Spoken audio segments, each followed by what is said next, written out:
long before the legendary Silk Road wove its delicate thread across shifting deserts and towering mountain passes, bridging two distant realms.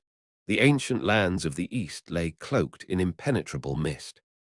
To the rest of the ancient world, the vast expanse that would one day be known as China was a realm shrouded in profound mystery, a distant whisper of a land possessing unimaginable wealth and quiet, sleeping power, while other great early civilizations would rise from the dust only to experience dramatic, crumbling falls. This ancient society would follow a different rhythm. It was destined to endure, weathering the turning of the ages to rise continuously through countless dynasties and a long lineage of emperors for 5,000 years. It is the longest continuous civilization on the earth, an unbroken chain of human experience surviving the ancient era, the medieval shadows, and reaching into the bright light of the modern period. This is a land that would eventually construct the longest architectural structure the world has ever known, and a land that would endure the heaviest burdens of conflict in mankind's history.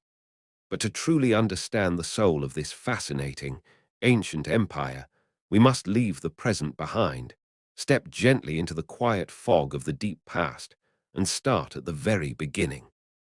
Imagine standing in a time before cities, before empires, where the morning air is cool and heavy with the scent of damp earth and blooming wildflowers.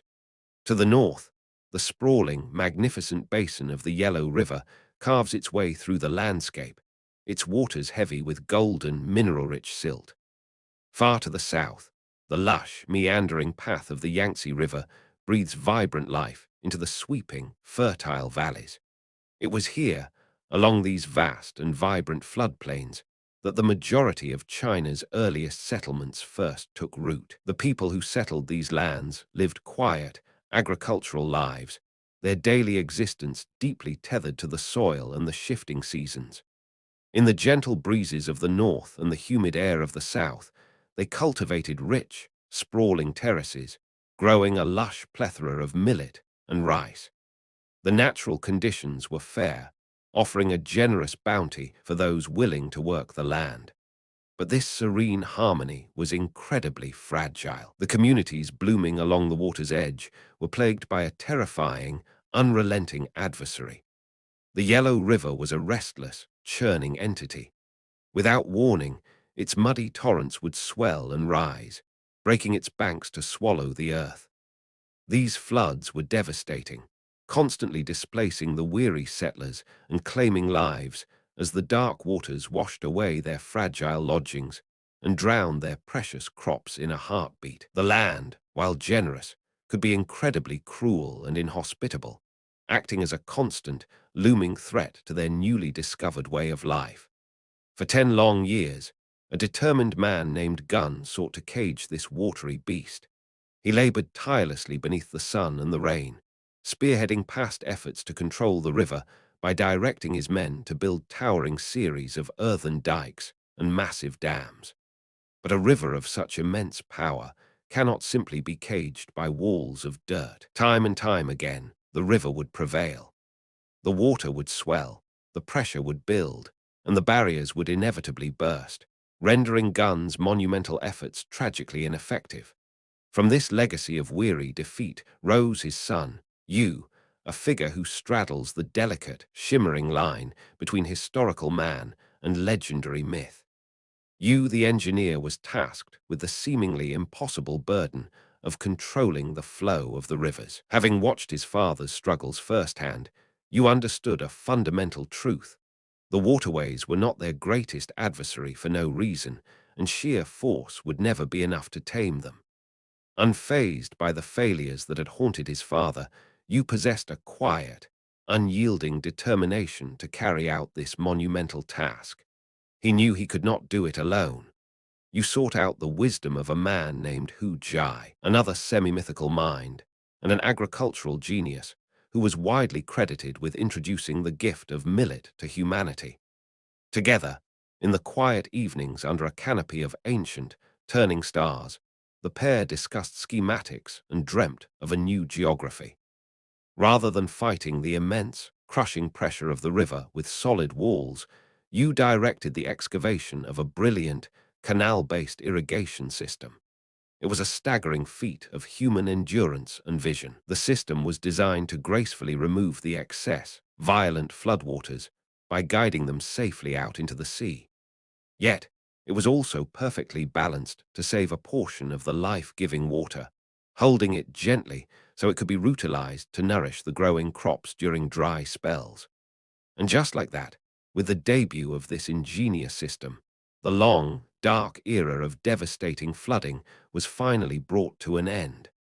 For his grand vision and unparalleled success, Yu the engineer was elevated by the grateful people and named the ruler of this newly harmonized land. His ascension marked a profound turning point, acting as the catalyst for the birth of the Xia dynasty, the very first heartbeat of China's dynastic system. Under Yu's steady and compassionate reign, the dynasty and its vast lands entered a period of warm prosperity. The rhythm of the villages grew steady and peaceful. Though they remained a primarily agricultural society, their minds expanded, leading to the creation of many great early Chinese inventions. Artisans chipped away at rock, refining stone tools to make farming more efficient, while wise men tilted their heads toward the heavens, charting the phases of the moon to create the first lunar calendar. Envisioning a vast, interconnected realm, Yu eventually divided the sprawling territory into 9 distinct provinces. Each region was overseen by its own appointed lord, who was bound by a strict requirement to stay loyal to Yu's reign. But time flows much like the river, carrying all men away into the quiet dark. Long after his glorious years of stopping rushing rivers and winning battles against neighboring tribes, old age and the shadow of death closed in on Yu. His impending passing brought forth a profound question that echoed through the silent halls of his court. What now? Yu, ever pragmatic and dedicated to the realm, decided that he did not want to pass the heavy torch of leadership to his own son, Kai.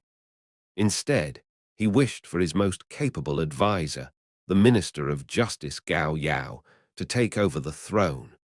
But fate had other plans, and Gao Yao passed away shortly after this decision. A tribal leader named Yi was then chosen to take on the monumental role.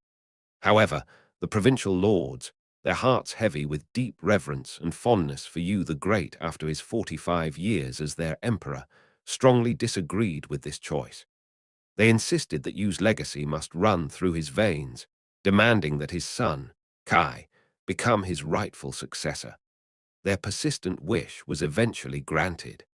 And so, a quiet but monumental shift occurred in the history of the world. Kai became the first ruler of China to be granted supreme power, not for his proven merit or individual capability, but simply because of his bloodline and his connections. This singular moment birthed a hereditary system of rule that would endure for thousands of years, anchoring the destiny of an empire to the branches of a family tree. Centuries drifted by like autumn leaves upon the Yangtze. The world changed, and by the 16th century BCE, the Xia dynasty had lost the noble harmony it was founded upon.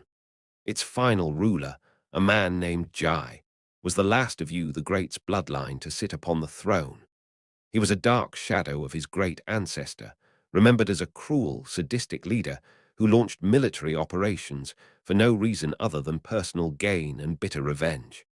Instead of nurturing the land, Jai isolated himself, filling his free hours with senseless violence, drunken orgies, and the subjugation of slaves. He was entirely blinded by his own hedonistic indulgence, completely unable to sense the dark storm that was brewing in the very lands he claimed to rule.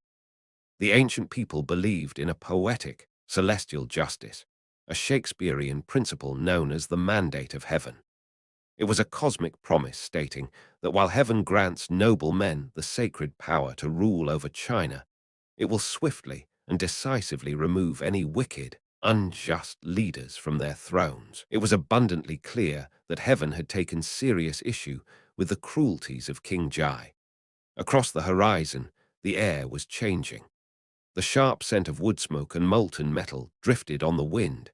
China had stepped into the Bronze Age. Much to the dismay of the corrupt King Jai, a new, defiant, rebellious power was emerging from the landscape.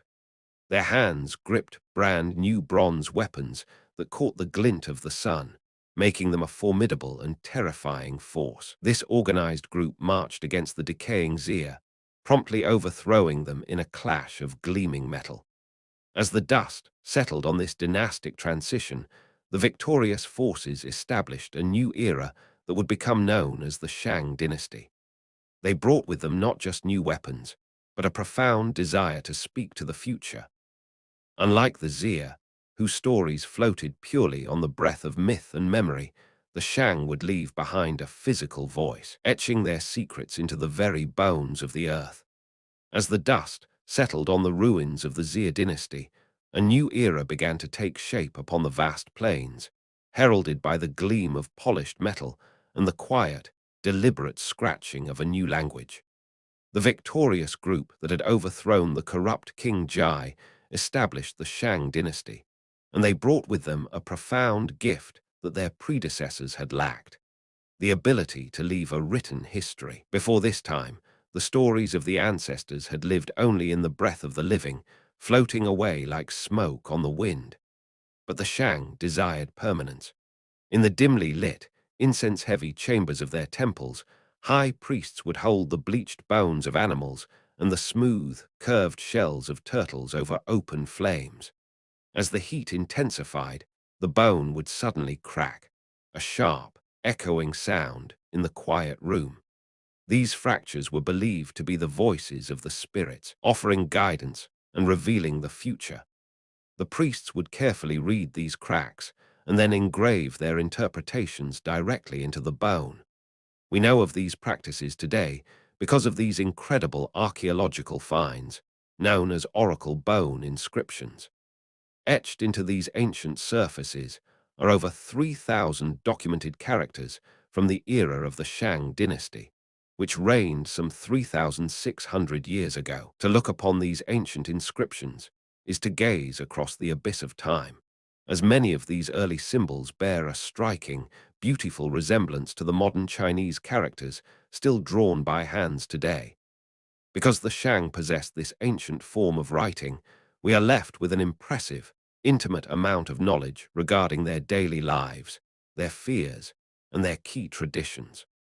The people of the Shang dynasty were not bound solely to the earth. They were a deeply mobile society, driven by a restless energy. Picture the wooden prows of their vessels cutting through coastal fogs, venturing outward to distant islands and unfamiliar shores during their many conquests. When these travelers returned to the mainland, they brought back the quiet treasures of the ocean. Most notably, they carried pouches filled with seashells, smooth, pale, and cool to the touch.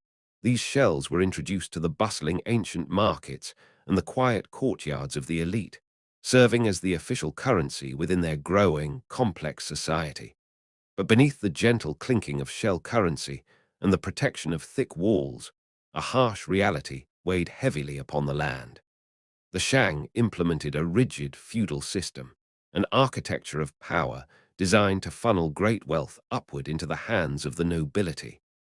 Down below, tethered to the endless cycles of planting and harvest, the peasants and farmers were subjugated to incredibly difficult lives. They worked the soil from the first pale light of dawn until the evening shadows swallowed the valleys, possessing very little agency over their own destinies. The military and the governing bodies were vast, organized, and far too powerful. Any fleeting thought of peasant resistance was a quiet dream, impossible to realize against the overwhelming might of their rulers. In the highest echelons of this society, a profound and solemn spiritual gravity held sway. The Shang were an intensely religious people, guided by high priests who commanded heaps of influence over the sprawling lands. These priests dedicated their days and nights to studying the mysterious veils of death and the dying process, observing the quiet transitions of life with deep reverence. To preserve their immense authority on earth, and to secure their safe passage into heaven, they established a complex, unyielding web of elaborate rituals and burials. The beliefs of the time were absolute, leading to practices that feel chilling in the modern light, but were carried out with solemn conviction. In their quest to guarantee favorable weather from the unpredictable skies and to ensure the good fortune of the empire, human lives were sacrificed to the heavens. Furthermore, when a master closed his eyes for the final time, it was believed he would need care and comfort in the realm beyond. Slaves were entombed alongside their lords, buried alive in the dark earth, destined to continue their servitude in the shadowy halls of the afterlife. This was a society forged in the fires of industry and war. Driven by a mighty military and an immense workforce, the Shang dynasty pushed outward, conquering region after region. Wherever they staked their claim, they raised major, towering walled cities, monuments of rammed earth and stone that stood as testaments to their dominance. Yet, this era was anything but tranquil. The landscape was marked by constant, grinding battles with various neighboring tribes, coupled with bitter internal political struggles. Over the course of roughly 600 years, this intense instability forced the Shang leaders to uproot their entire lives and relocate their capital city 5 separate times. They maintained their iron grip on power through their absolute mastery of the forge. In the stifling heat of the foundries, artisans poured liquid metal into clay molds, expertly crafting deadly bronze weapons and sturdy, reinforced chariot wheels. This advanced skill allowed their armies to repeatedly squash opposing forces and maintain their sprawling empire. But as the centuries waned, history began a dark, familiar rhyme. The final emperor of the Shang, a man named Dai Xin, inherited a realm built on bronze and bone, but his reign would become an eerie, tragic reflection of the doomed Xia ruler, Jai. Overcome by endless temptations, Dai Xin descended into a life of pure debauchery. The dignified silence of the throne room was replaced by massive orgies, and a dark shadow of sadistic cruelty fell over the imperial court. Dai Xin reveled in inflicting terrible torture upon anyone who dared to question him. When a handful of his own family members, watching the empire rot from within, attempted to intervene and pull him from his life of endless partying, they were thrown into cold, damp jails. His cruelty knew no bounds. It is said that as a brutal punishment for dissent, Dai Xin ordered his own uncle's heart to be ripped out from his chest. The mandate of heaven was shifting once more, gathering like dark storm clouds over the horizon. In the year 1046 BCE, a new force emerged from the lush, green expanses of the Wei Valley. The Zhou, who had long served as vassals to the Shang, recognized the deep rot at the core of the empire and marched to challenge Dai Xin's reign at the Battle of Mui. The impoverished, exhausted masses of the Chinese population, who had suffered for generations beneath the heavy yoke of the Shang nobility, threw their strong support behind the advancing Zhou. On the battlefield, the air rang with the clash of bronze, but the Shang army was hollowed out by resentment. Many of the soldiers on the front lines were slaves, forced into the armor of a dynasty they despised. Upon seeing the Zhou, these men defected in droves, turning their backs on their oppressors to fight alongside the challengers. Those who remained loyal to the Shang were overwhelmed in a tragic, bloody sweep. The fields of Mui absorbed the heavy cost of the transition.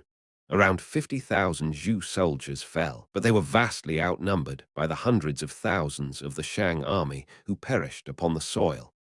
Knowing that his once mighty military had been completely eviscerated, Dai Xin fled the battlefield and retreated to the quiet, opulent halls of his palace. There, surrounded by the gleaming treasures he had hoarded throughout his decadent life, he set the great building on fire.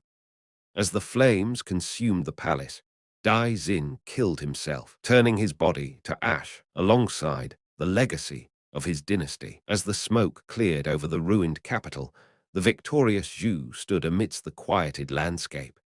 With such a decisive and overwhelming triumph, They held a profound belief. The heavens had spoken. The Zhou had inherited the mandate of heaven, a cosmic endorsement that would now become a major, unshakable principle of Chinese politics for all the centuries yet to come.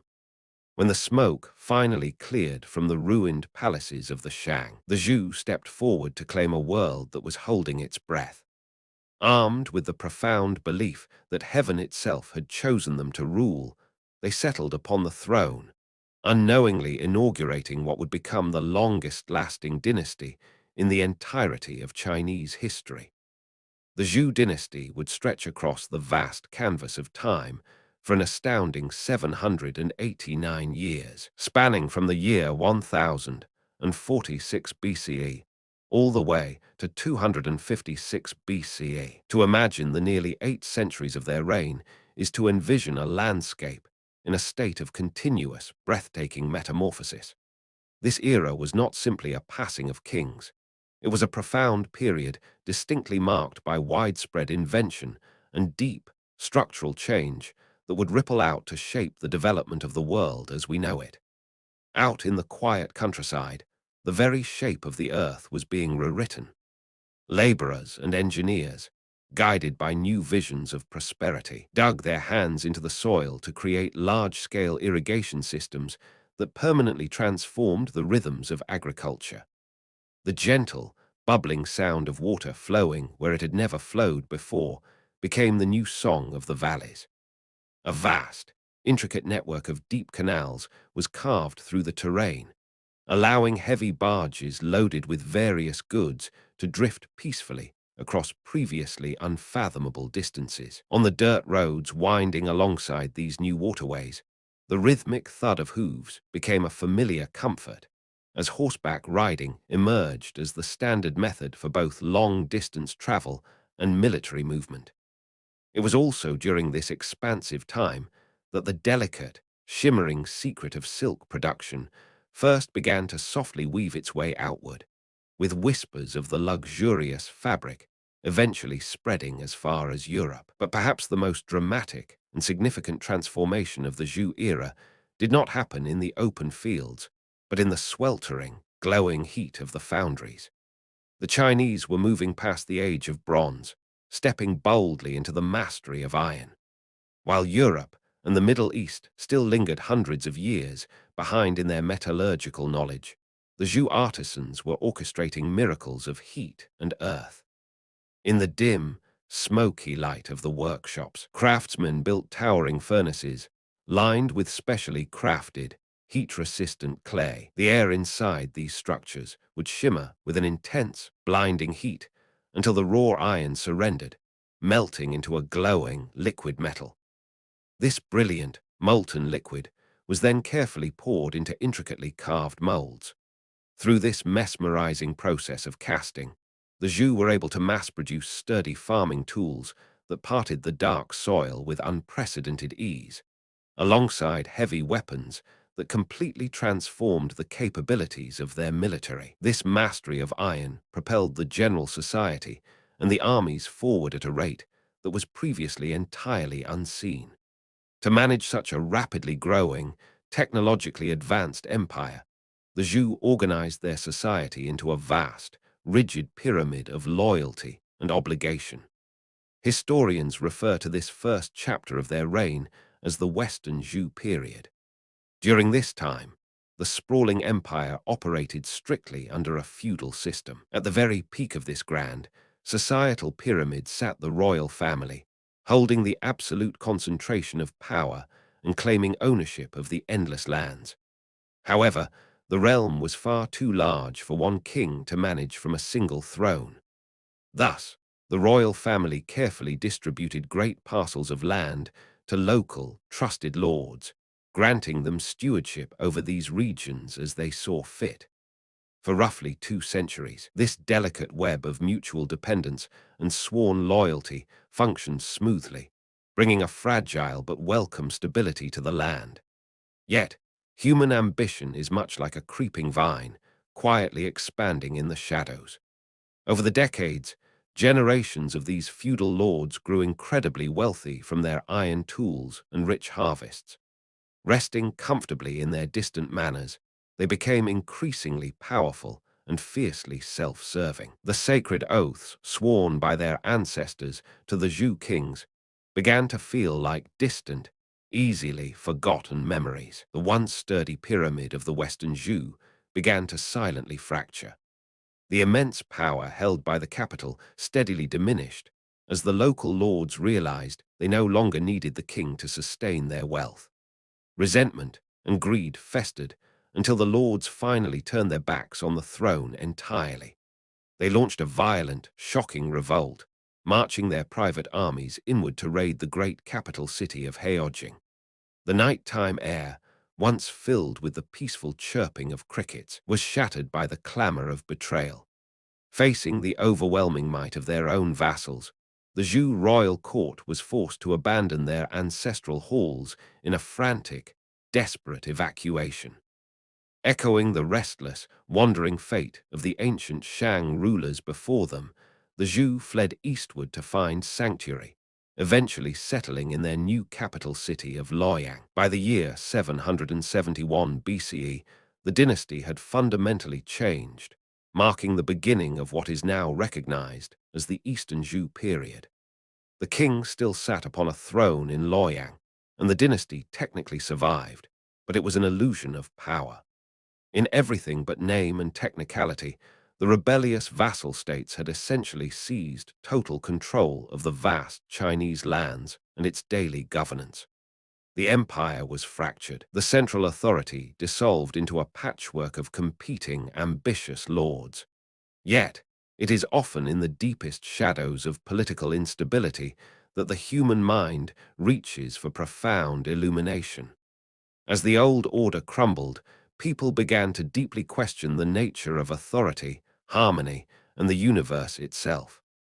This chaotic, uncertain era of the Eastern Zhou was destined to become the fertile soil from which the most significant Chinese philosophies of all time would soon blossom, giving rise to the immortal teachings of Confucianism, legalism, and Taoism. In the quiet, rural expanses of the Zhou state of Lu, far away from the fractured and fading grandeur of the Zhou capital, a boy was born into a world deeply in need of mending.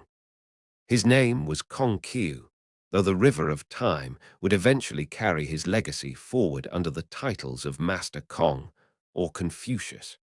He would become the most renowned philosopher of ancient China, laying the foundation for a school of thought that sought to replace the chaos of a decaying society with a profound, widespread desire for justice, respect, and enduring peace. But long before he was a revered master, he was a child intimately acquainted with the quiet, cold realities of loss. His father, a man named Kong He who had served as a commandant within the local Lu garrison, passed away when Kong Qiu was merely 3 years old. The heavy iron gates of military prestige closed to the family, leaving his widowed mother to raise the young boy entirely alone in the humble shadows of poverty. Imagine the small, dimly lit home of his youth, where the winter winds rattled the wooden shutters and the scent of modest wood smoke hung in the air. Despite their meager surroundings, Kong Qiu committed his early life to the quiet, steady pursuit of education. Sitting on woven mats in a local school designed for commoners, he unrolled heavy bamboo scrolls, tracing ancient characters with a brush and ink. He immersed himself in the elegant rhythms of literature, the sprawling complexities of history, and the gentle, mathematical beauty of music. By the age of 19, this well-educated, thoughtful young man took a wife and began to raise a family of his own. However, the sorrow of his childhood returned to visit him just a short 4 years later. Around the age of 40, the mother who had sacrificed everything to raise him peacefully passed away. The grief that settled over Kong Qiu was deep and vast. It is said that he retreated into a profound period of mourning, honoring her memory in quiet contemplation for 3 full years.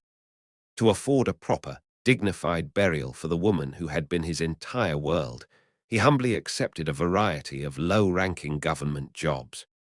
Before the sun broke the horizon, He could be found tending to wandering livestock in the dew-drenched fields, or sitting in quiet rooms, meticulously keeping books and tallying records. As the years advanced and the grey began to touch his hair, Confucius built a considerable, unshakable reputation among the local ruling class. Men of power began to notice the quiet wisdom of the former bookkeeper. The state of Lu was governed by three powerful ducal families, and recognizing his sharp mind and deep sense of fairness, they appointed Confucius to the esteemed position of Minister of Criminal Matters. Sitting in the halls of justice, Confucius listened to the grievances of the people and reflected deeply upon the darkness that had stained the history of the empire. He had heard the chilling tales of the past, the stories of cruel kings who indulged in massive orgies, the horrific live burials of innocent servants, the disembowelments, and the endless, exhausting wars. Hearing these echoes of brutality, it is easy to understand why the philosopher had grown increasingly discontent with the deep moral decay of Chinese society. Yet, looking out at the weary faces of the farmers, the artisans, and the merchants, Confucius did not see a hopeless world. He possessed a beautiful, unwavering belief that humanity carried a natural, inherent goodness at its core. He believed that the ethically decrepit moral code of China could not be fixed by force, but could only be restored by repairing the delicate, invisible threads that connected people to one another. To heal the fractured empire, Confucius developed a quiet, structured hierarchy of being, insisting that social order could return if every citizen understood and embraced their specific role upon the ladder of life. This elegant framework of social harmony became known as the Five Bonds. It described the necessary relationships that form the foundation of a peaceful world. The bond of ruler to subject, husband to wife, father to son, elder brother to younger brother, and friend to friend. He stressed that a civil society required a graceful acceptance of one's place, highlighting the immense importance of respecting one's elders and willingly accepting subjugation to their wisdom. At the very heart of this philosophy, the family stood as the ultimate foundation of the Five Bonds, a concept so deeply rooted that its effects gracefully shade the landscape of modern-day China. This beautiful, cyclical tradition is known as filial piety. In the quiet warmth of the home, parents are indebted to their children, bound by love and duty to offer care, safety, and the guiding light of education. In return, as the seasons turn and parents grow old, children are forever indebted to those who raised them, required to offer services, deep respect, and to uphold the honor of the family name through their daily actions. To Confucius, a family was a single, breathing unit meant to uphold a shared moral code, and he believed that a benevolent, loving family would naturally expand its warmth outward to heal the greater Chinese society.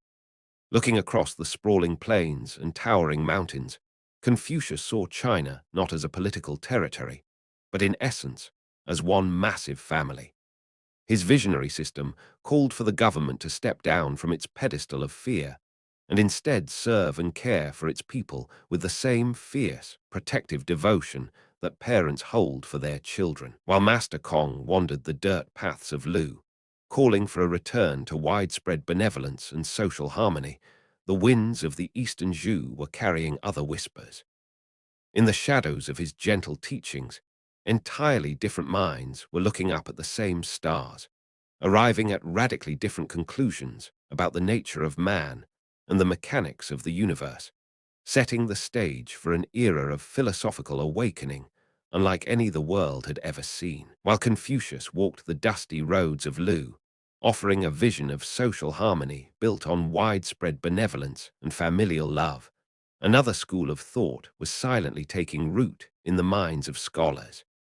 In the shadowed, austere halls of the growing state bureaucracies, thinkers observed the very same chaos of the crumbling Eastern Zhu, but they arrived at a starkly different, far colder conclusion. This philosophy, which stood in direct, uncompromising opposition to the gentle teachings of Confucius, was known as legalism. Imagine a philosophy stripped of warmth and ritual, focusing solely on the rigid architecture of power. Unlike the Confucian belief in the natural goodness of humanity, legalism operated on the deeply cynical premise that people were inherently bad, driven by selfish desires that would inevitably lead to ruin.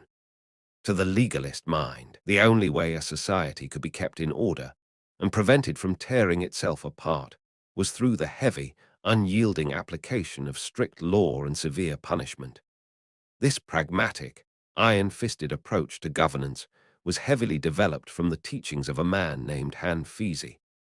Originally a Confucian reformer, Han Fizi wandered away from the belief in moral persuasion, coming to the firm conclusion that an ordered society must, by definition, be a strict society. In the quiet, meticulously organized chambers where legalist scholars worked, the scent of ink and the sharp snap of bamboo scrolls replaced the soft hum of musical instruments. To them, a truly good and virtuous citizen was not one who cultivated inner benevolence, but simply one who allowed themselves to be entirely controlled by the state. As the Zhou dynasty continued to fragment, the sheer efficiency of this rigid system gained immense traction, rising to fiercely rival Confucianism across the fading empire. Yet, far away from the rigid courtrooms of the legalists and the bustling classrooms of the Confucians, a third major philosophy was quietly breathing in the misty, pine-covered mountains of the Zhou. This was Taoism, a school of thought that sought answers not in the laws of men or the bonds of family, but in the silent, majestic rhythms of the natural world. To understand Taoism, picture a single, dry autumn leaf falling onto the surface of a winding river. The leaf does not fight the current. It allows the water to carry it, spinning gently through the rapids and resting in the quiet pools. Taoism stressed the profound need for humanity to reach this kind of natural harmony with the universe. Its followers believed that humans were supposed to align themselves with the universe's quiet, flowing will, and that all suffering arose from the arrogant tendency to fight against its natural energy. This deep understanding of equilibrium was perfectly encapsulated in the classic, swirling symbol of yin and yang. To achieve true harmony in life, one must accept the natural balance of light and dark, heat and cold, push and pull, the fundamental forces of the universe. Unlike Confucianism and legalism, which both aggressively called for specific moral actions, rigid behaviors, and societal duties from the Chinese population, Taoism embraced the quiet beauty of inaction. It was a deeply peaceful philosophy that can aptly be summarized as the profound wisdom of simply going with the flow. These three brilliant, contrasting philosophies, Confucianism, legalism, and Taoism, would become incredibly prevalent, weaving their way into the very fabric of Chinese history and continuing to shade the contemporary state. They are widely considered the most important and enduring contribution of the Zhou dynasty's long reign. Because of this staggering prominence of philosophical development, the era that birthed these ideas is romantically recognized today as the 100 Years of Thought. But while the scholars debated the nature of the universe and the souls of men, the political reality of the earth beneath their feet was violently cracking apart. At the exact same time as these monumental philosophical developments were blossoming, various vassal states within the Zhou dynasty began to proudly and defiantly declare their total independence. The local lords, who had once bowed deeply as dukes under the Zhou king, now boldly called themselves kings in their own right, insisting they were politically on par with the Zhou ruler. The fragile illusion of a unified empire finally shattered completely, plunging the lands into a terrifying period of unrest known as the Warring States. The map of ancient China was fractured into a jagged mosaic of competing powers, in which 7 former vassal states fiercely fought one another for the ultimate, absolute reign of China's vast lands. Among these fiercely ambitious kingdoms were the Qin, the Han, the Yan, the Wei, the Chu, and the Kai. The very nature of conflict was transforming in the shadows of this unrest. The gentlemanly, ritualistic battles of the ancient past, fought by noblemen in chariots over a handful of days, were entirely gone. War in China had become far more sophisticated, grueling, and utterly relentless. Out on the muddy, rain-swept plains, generals no longer relied simply on honor and brute force. They began using complex strategy, shifting formations, and clever deceit to gain the upper hand over their enemies. The scale of the bloodshed expanded dramatically. With drastically increased troop numbers, the warring kingdoms began issuing harsh conscriptions, pulling terrified males as young as 15 from their quiet farming villages to thrust spears into their hands. Once they marched away from their homes, they entered individual battles and drawn-out sieges that often dragged on for much longer than before, with some miserable, grinding clashes stretching across the changing seasons, lasting for months or even years. It was within this crucible of endless, unpredictable conflict that the famed general and master strategist Sun Tzu sat by the flickering candlelight of a military tent and wrote The Art of War. This timeless manuscript remains the earliest documented work on military science and the philosophy of war in human history. As the winds of the warring states howled outside his canvas walls, Sun Tzu carefully brushed characters onto bamboo, covering a wide range of military tactics.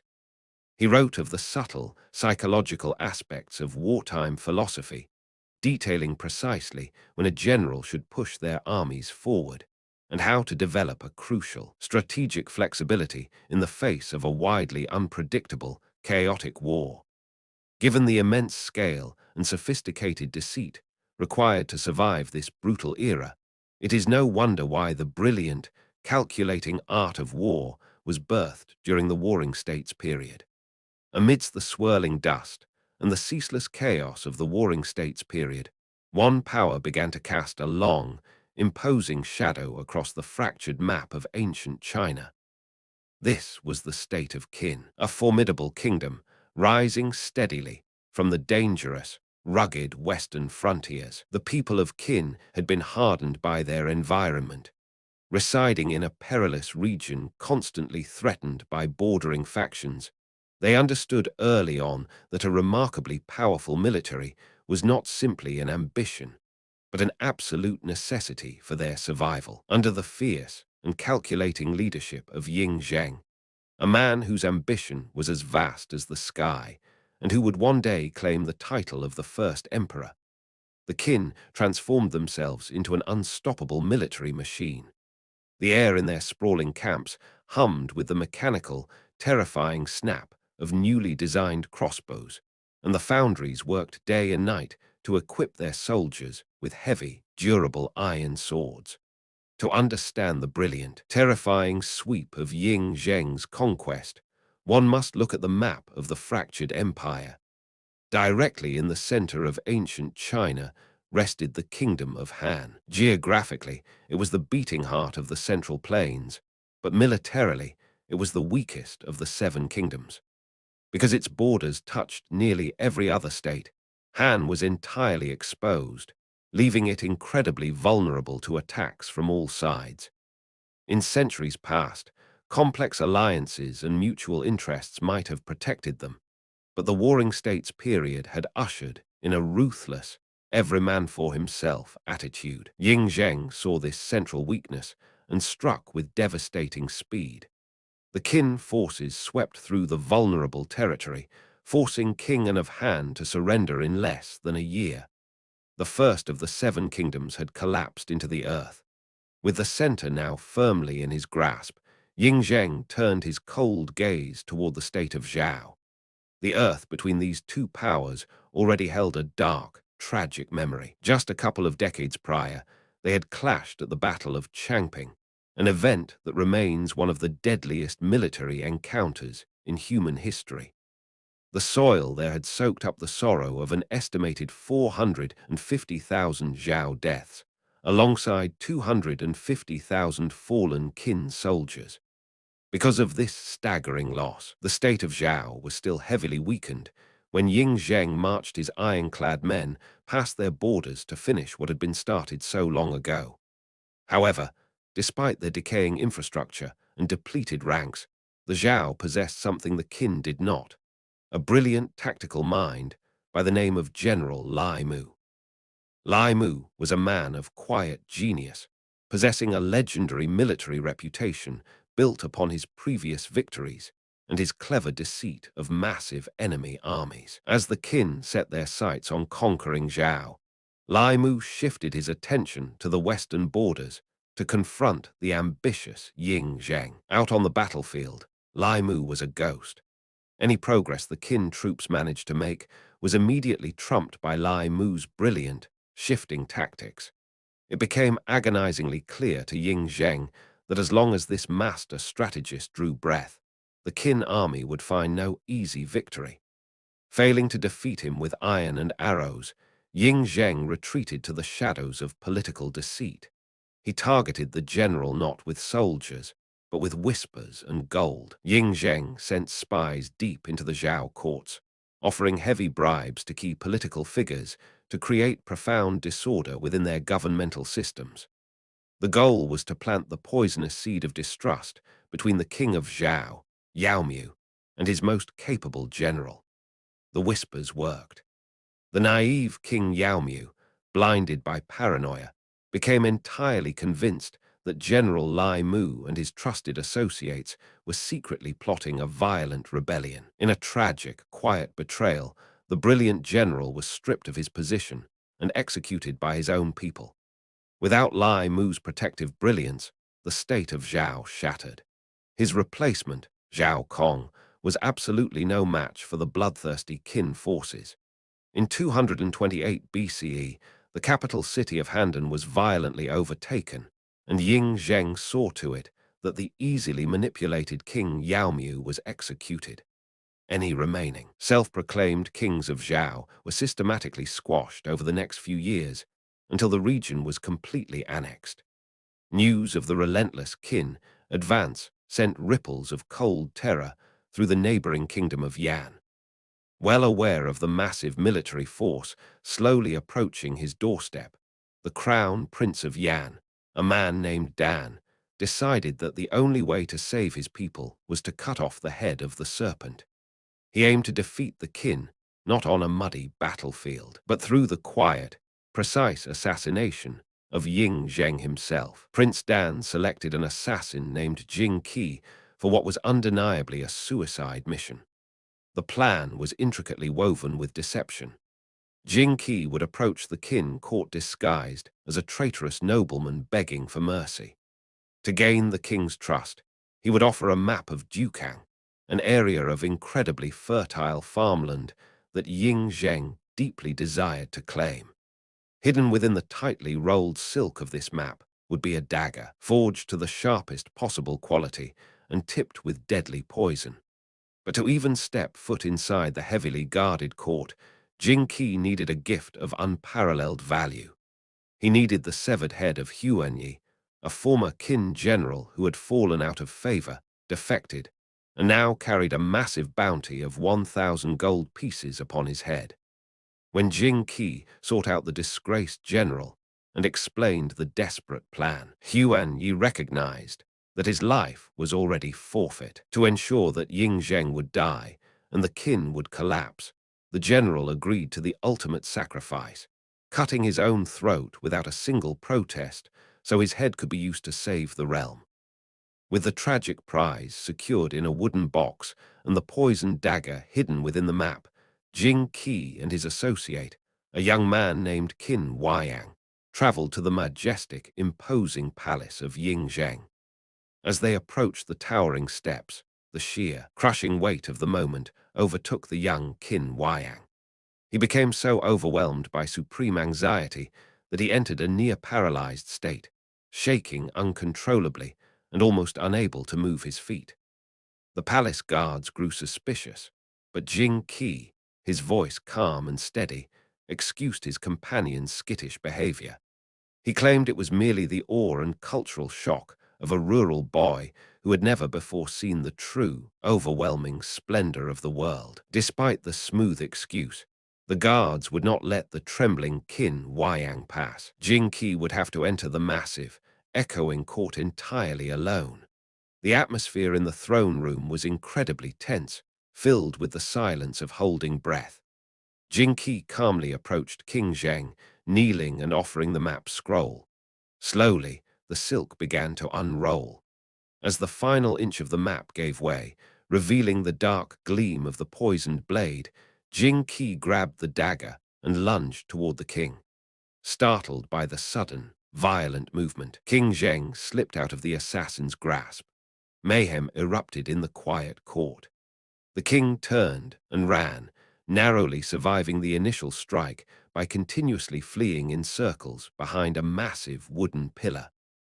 The armed guards were stationed entirely outside the hall, and the king's own ceremonial sword was far too long to be drawn quickly enough to defend himself in such close quarters. It became a surreal, terrifying dance of life and death around the polished wooden column, with Ying Zheng hoping someone would intervene before the poisoned blade found its mark.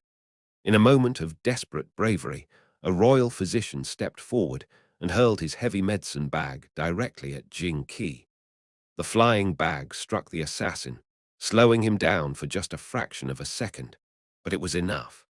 King Zheng finally managed to unsheath his long blade and struck back, stabbing Jing Qi deeply in the leg. Falling to the polished floor, the severely injured assassin made one last, gasping attempt to complete his mission. With the last of his strength, he threw the poisoned dagger through the air. The blade missed its royal target, clattering harmlessly against the stone. King Zheng, fueled by adrenaline and rage, stabbed the fallen assassin 8 more times. In his final, dying moments, Jing Qi taunted the king with obscene gestures, his defiance echoing in the hall until both he and the terrified, fleeing Qin Huayang were executed by the arriving guards. The desperate attempt to save Yan had failed horribly. It did not stop the Qin machine. It only created an angrier, more obsessive Ying Zheng. Fueled by a desire for retribution, he and his massive army invaded Yan in 226 BCE, swiftly breaching the walls and conquering the capital city of Jicheng. In a heartbreaking, desperate effort to earn the king of Qin's forgiveness and save his remaining people, the desperate King Zai of Yan ordered the execution of his own son, Crown Prince Dan, the very architect of the assassination plot. He sent his boy's severed head to Ying Zheng as a gruesome apology.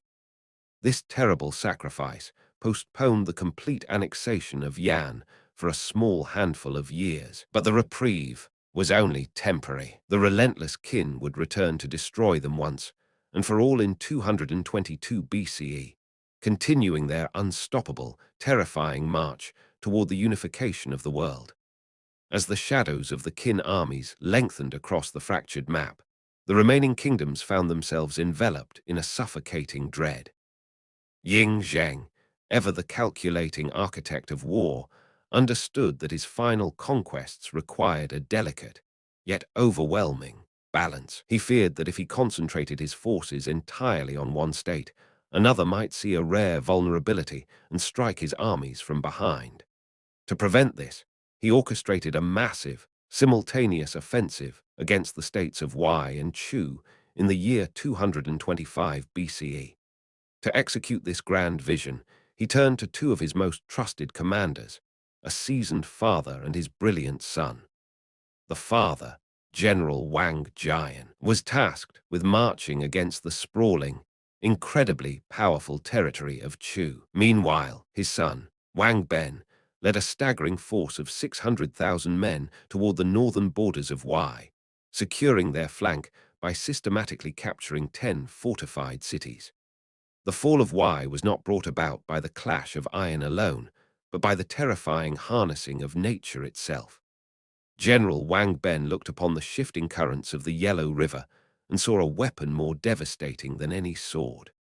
Through brilliant, yet chilling engineering, he commanded his men to redirect the river's massive waters, sending a muddy, churning flood directly into Dalian, the capital of Y.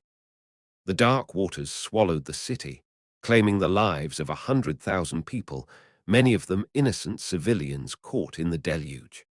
Overwhelmed by the sheer scale of the disaster, the king of Y surrendered, allowing the Qin to pivot the entirety of their immense manpower southward toward Chu. The initial incursions into Chu were met with fierce resistance, and the Qin forces were surprisingly pushed back and repelled. But the Qin machine was relentless. 2 years after those first clashes, the elder General Wang Jian was called out from his quiet retirement. He marched back into Chu with an army 3 times larger than the first, a wave of dark armor and disciplined fury.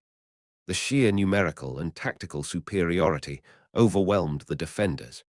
The capital was seized, the king was captured in his own halls, and the mighty state of Chu was formally annexed into the growing Qin Empire. By the year 221 BCE, only one solitary state remained: Kai. When the hardened, battle-weary forces of Ying Zheng finally arrived at their capital, the air was devoid of war cries. The king of Kai, recognizing the absolute futility of resistance against a force that had swallowed the known world, simply opened his gates and surrendered the land without a single arrow being loosed. In that quiet, historic moment, the deafening roar of the Warring States period finally ceased. The centuries of endless bloodshed, shifting borders, and shattered alliances were over. The fractured lands had been violently stitched together, and thus began the Qin dynasty, ruled entirely under the iron fist of Ying Zheng. Standing at the pinnacle of human achievement, Ying Zheng boldly proclaimed that his new, unified dynasty would rule the earth for 10,000 generations.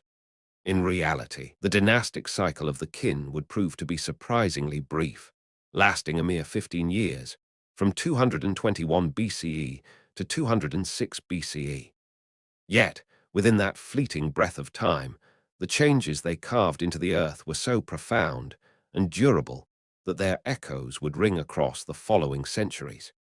Even the very name, China, is derived from the word Qin, forever linking the modern world to this brief, monumental era. Ying Zheng, now the first emperor, looked upon the ashes of the Zhou dynasty and saw the fatal flaw of their feudal system. He knew that distributing power to local lords only bred rebellion and decay. In response, he enacted an intense, sweeping centralization of the state. The vast empire was meticulously sliced into newly drawn provinces, each one governed not by a hereditary lord, but by an appointed official who acted as a direct, unquestioning appendage of the emperor's will. To forge a single, unified identity from a patchwork of conquered cultures, the emperor reached into the daily lives of his citizens. He commanded that every individual be formally registered with the government, ensuring that the heavy flow of taxes bypassed local nobility and poured directly into the state's coffers. The very rhythm of daily commerce was rewritten. A merchant traveling from the misty mountains of the south to the arid northern plains now held standardized currencies in his pouch, weighed his goods upon standardized scales, and recorded his trades using a single, standardized writing system. While these sweeping changes were born of a desire to make the vast population more easily manageable and controllable, they unintentionally birthed a culturally homogeneous Chinese identity that had never before existed. But this new, unified empire was held together by a dark, heavy resin: fear. The Qin were absolute legalists, operating on the cold belief that humanity was born inherently evil. They believed that the only way to sustain a civilized, functioning society was through the utilization of ghastly criminal punishments. The emperor needed every soul to understand that he, and he alone, ruled the earth. Disobedience was deterred not by moral teachings, but by the terrifying promise of retribution. This rigid philosophy extended deeply into the workforce and the military through the brutal system of collective punishment. Entire labor groups were held accountable for the actions of a single individual. If one man in a village shirked his duties or whispered a word of treason, it would come at the terrible cost of his entire collective's well-being. The burden of the empire rested squarely on the shoulders of the peasantry, making life in ancient China incredibly taxing. From the moment the sun broke the horizon, peasants worked long, straining hours, their backs bent in the muddy farming terraces, or their hands raw from the delicate, repetitive work of silk weaving. Unsurprisingly, the common people quietly detested the emperor, harboring deep resentment for his cruel legalist adoptions and the heavy, invisible yoke he placed upon them. Yet, humans have an incredible capacity to find light in the darkest of times. To relieve the deep, aching stress of their long working days, the people turn to entertainment. In village squares and quiet courtyards, the vibrant colors of theater and the rhythmic grace of dance provided fleeting escapes. Laughter could be heard as men engaged in kuju, a popular game resembling a hacky sack that had evolved from former military training exercises, offering a momentary release from their burdens. Within the quiet, dimly lit walls of their homes, the kin state operated as a strictly patriarchal society. Life was particularly restrictive and difficult for women, who were primarily expected to stay indoors, continuously tending to the children and managing the complex needs of the household. They held little to no agency in the outside world, possessing no voice in marital issues, the acquisition or sale of land, or the daily proceedings of their local communities. While the emperor ruled his unified lands with an iron grip, his gaze was increasingly drawn to the hazy, distant northern horizon. It was not just his own oppressed population that Ying Zheng had to fear. Out on the vast, wind-swept steppes, nomadic tribes, most notably the fierce Xiongnu, believed to be the ancient predecessors to the Huns, continuously terrorized the northern borders of the Qin Empire. Emerging from the dust like phantoms, armed horsemen would launch fierce, devastating intrusions upon the empire's quiet outskirts before vanishing back into the wilderness. These relentless raids highlighted a desperate need to fortify the edges of the civilized world. This pressing fear birthed the most significant and grueling construction effort of the Qin dynasty, the creation of a great wall. While sections of defensive walls had already been erected by various states tracing back to the 5th century BCE, Ying Zheng was the first to envision stitching these fragmented barriers together to form one continuous, massive shield across the north. It was an architectural feat of unimaginable scale, portions of which still cling to the mountain ridges today. The human cost of this barrier was staggering. Peasants who failed to meet their quotas, or those deemed lazy and unproductive in the markets and fields, were rounded up and sent to the harsh, unforgiving frontier to toil on the wall.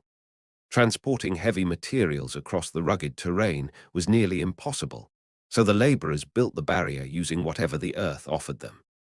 High in the craggy, thin-aired mountainous regions, the wall was painstakingly stacked using heavy, jagged mountain stones. Down in the sweeping, dusty plains, thousands of workers rhythmically pounded layers of earth into solid, rammed walls. Though the Qin saw this massive earthen serpent merely as a necessary defense rather than a permanent solution, the blood and sweat poured into its foundations set a precedent. The grand project would be continually expanded and rebuilt over many successive centuries, slowly evolving into the legendary Great Wall that wraps around the mountains of the modern world. Despite having conquered all the fractious warring states by the incredibly young age of 38, and having narrowly survived 3 harrowing assassination attempts throughout his brutal reign, there remained one enemy that Ying Zheng could not defeat by force of arms.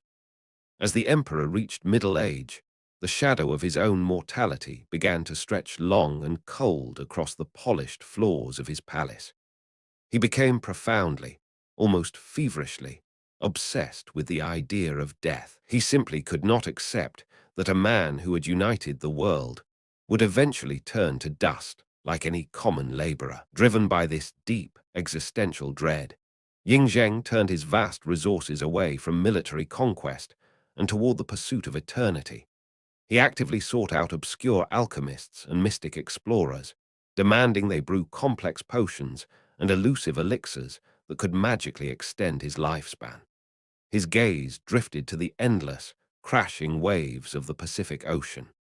Ancient legends spoke of a mystical, mist-shrouded island known as Pinglai, where magical mountains supposedly harbored the fabled elixir of immortality. Ying Zheng was so desperate to conquer death that his normally sharp, calculating mind was clouded, leaving him completely unaware that he was being deeply conned.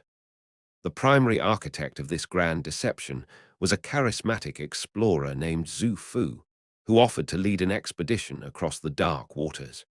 For this monumental first voyage, the emperor spared no expense. Zhu Fu was granted a massive fleet of 60 wooden boats and an incredible human cargo of 3,000 virgin boys and girls to accompany him into the unknown. Imagine the creak of the heavy timber and the snapping of massive sails as this grand fleet disappeared into the ocean fog. Predictably, after a long journey across the waves, the fleet returned to the mainland empty-handed, as the island of Pinglai was entirely mythological. Fearing the terrible wrath of the emperor, a man known to execute entire families for far less, Zhu Fu and the returning explorers spun a fantastic lie. They claimed that their passage to the island had been violently obstructed by a gigantic, terrifying sea creature. Seizing the moment, Zhu Fu requested a specialized troop of elite archers for their next grand effort, promising to slay the beast and finally claim the prize. Ying Zheng, completely blinded by his obsession, obliged immediately, providing every single resource the explorer requested. The sails were raised once more, and the fleet slipped out into the vast, grey ocean. They would never be seen again. To this day, exactly what happened to Zhu Fu and his enormous crew remains cloaked in mystery, though the most popular historical theory suggests that the explorer, knowing he could never produce an elixir, simply sailed eastward and colonized the islands of Japan. Back in the capital, growing increasingly paranoid and desperate as his hair thinned and his bones ached, Ying Zheng began regularly ingesting the bizarre potions his court alchemists had brewed. Tragically, these concoctions contained high, lethal levels of mercury. The very medicine intended to grant him eternal life was slowly, quietly poisoning him from the inside out, deteriorating his mind and driving the emperor utterly mad. It was during this period of mercury-induced madness that a dark, suffocating silence fell over the scholars of the empire, desiring to erase all history and conflicting ideologies that he perceived as diminishing to his absolute reign. Ying Zheng ordered a catastrophic purge. In what stands as the first documented mass book burning in human history, countless bamboo scrolls containing the wisdom of the past were hurled into great, crackling bonfires. Furthermore, in a truly horrifying twist of cruelty, the emperor ordered 460 Confucian scholars to be buried alive in the cold earth, violently silencing their voices forever. Shortly thereafter, at the age of 49, the first emperor succumbed to the heavy metals building in his blood and passed away. It was a deeply ironic fate. The endless quest for eternal life had directly caused his untimely death. But Ying Zheng had left nothing to chance. If he could not conquer death in the waking world, he was absolutely determined to conquer the afterlife. Long before his passing, he had commanded the construction of a grand, subterranean mausoleum to house his imperial body. Beneath the quiet soil, an entire underground acropolis was carved out, flooded with priceless artifacts and towering monuments to his glory. To protect him in the shadowy realm beyond, an army of thousands of life-sized clay warriors was meticulously crafted. For over 2,000 years, this silent, earthen military waited in the dark, entirely undisturbed, until they were accidentally uncovered by a small group of farmers digging a well in the year 1974 AD. The scale and the breathtaking detail of the terracotta army sent shockwaves through the archaeological world. Standing in perfectly aligned battle formations and divided strictly by military rank, no two warriors share the exact same facial features. The sculptors had crafted thousands of distinct, individual faces, a monumental feat of mass production. Furthermore, each clay soldier was originally equipped with a real, deadly bronze weapon that had never once been used in actual battle. The construction of this grand mausoleum remains shrouded in mystery, as there is absolutely no documented history of its building found in the ancient texts. Historians estimate that it required the grueling labor of over 700,000 workers to carve out this subterranean empire. Because of its grand scale and its enduring enigma, Ying Zheng's terracotta army is frequently referred to as the eighth wonder of the world. However, the transition of power following the emperor's death was anything but orderly. When Ying Zheng passed away, he was far from his capital, traveling the roads of his vast empire. His closest associate, an ambitious and calculating man named Lai Si, recognized that the emperor's death created a dangerous, fragile vacuum. Lai Si desperately wanted to snatch power away from Ying Zheng's rightful successor, his eldest son, Fusu. The associate knew that Fusu had close ties with a rival general, and if the eldest son took the throne, Lai Si would surely be stripped of his power, or worse, executed. To buy himself time, Lai Si made a chilling decision. He kept the emperor's death an absolute secret. The royal convoy continued its long, slow journey back to the capital as if the man inside the covered carriage was still breathing. But the stifling heat of the summer sun began to warm the carriage, and the inevitable scent of death began to waft from the royal compartment. To mask the sweet, sickening odor of the decomposing emperor, Lai Si ordered a merchant caravan heavily loaded with rotting fish to travel immediately ahead of and behind the royal carriages. The overwhelming, pungent stench of the decaying fish completely swallowed the smell of death, allowing the convoy to travel through the empire without raising suspicion. In the quiet, swaying shadows of his carriage, Lai Si carefully drafted a fake document, forging the handwriting of the dead Ying Zheng. This fraudulent decree contained a devastating command. It ordered both Fusu and his allied general to commit suicide. The dark, treacherous plan worked flawlessly. Believing the order came directly from his formidable father, Fusu took his own life, completely unaware of the rotting deception taking place on the roads back to the capital. With the rightful heir dead, Lai Si manipulated the courts and placed another of the emperor's sons upon the throne.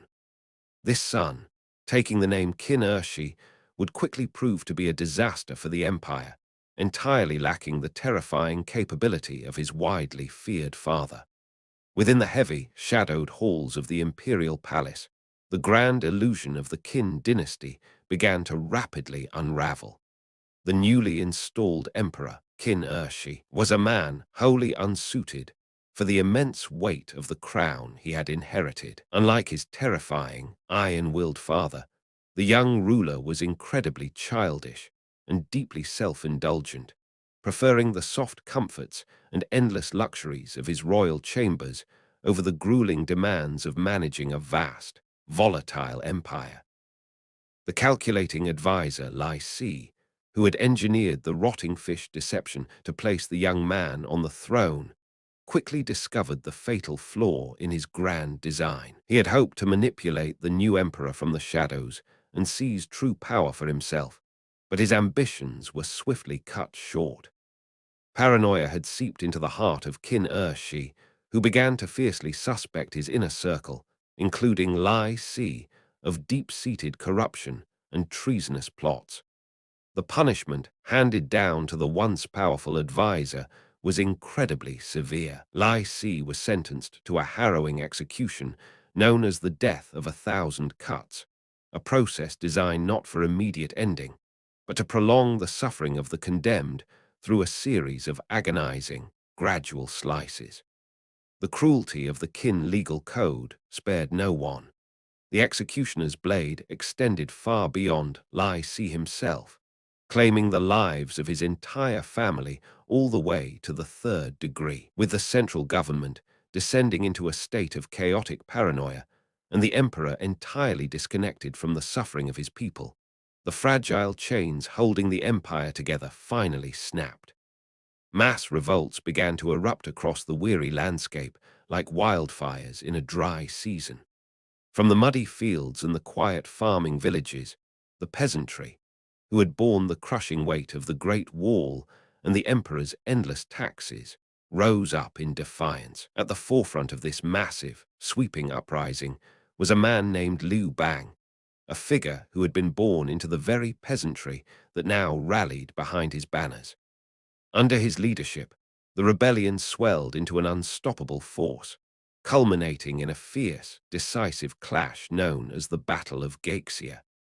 It was a monumental and tragic conflict in which over 100,000 men were either killed upon the battlefield or taken as weary prisoners. When the dust of Gaixia finally settled, the short, brutal reign of the Qin was completely extinguished, paving the way for the incredibly successful and enduring Han dynasty. Having claimed the ultimate victory, Liu Bang seized the title of emperor and changed his name to Gaozu. He looked upon the scarred landscape to choose a new heart for his empire, establishing his capital in the city of Chang'an. It was a practical and symbolic choice. Chang'an held one of the only surviving palaces from the destroyed Qin state, allowing the new emperor to rule from a place of established grandeur. This early period would come to be known as the Western Han, an era stretching from 206 BCE to the year 9 AD. The cultural legacy of this dynasty is so profound and deeply rooted that even today, over 90% of the Chinese population identifies as ethnically Han, constituting nearly 20% of the entire human world. Under their banner, the Han became the most populous state on earth, standing as majestic contemporaries to the distant Roman Empire. Emperor Gaozu had not forgotten the feeling of coarse dirt beneath his fingernails or the gnawing ache of a peasant's hunger. Coming from the common folk himself, he moved swiftly to dismantle the cruel, suffocating laws that had defined the previous regime. He recognized that the heavy burdens placed upon the commoner were unjust, and so he heavily cut taxes across the land, offering particular relief to the regions that had been most severely scorched by the recent wars. In a sweeping gesture of mercy, many slaves were also granted their freedom, allowed to return to their ancestral homes and rebuild their quiet lives. The cold, rigid iron of legalism was cast aside. In its place, the warm, familiar light of Confucianism was brought back and elevated as the main philosophical school of thought within the empire. The teachings of Master Kong were woven back into the fabric of daily life and were formally taught in the state's newly established Imperial Academy.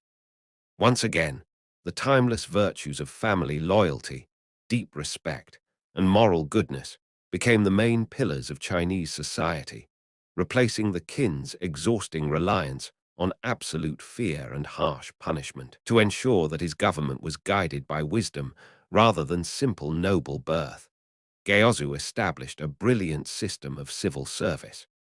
This new structure was designed to prevent lazy, unqualified, but well-connected men from drifting into important political positions.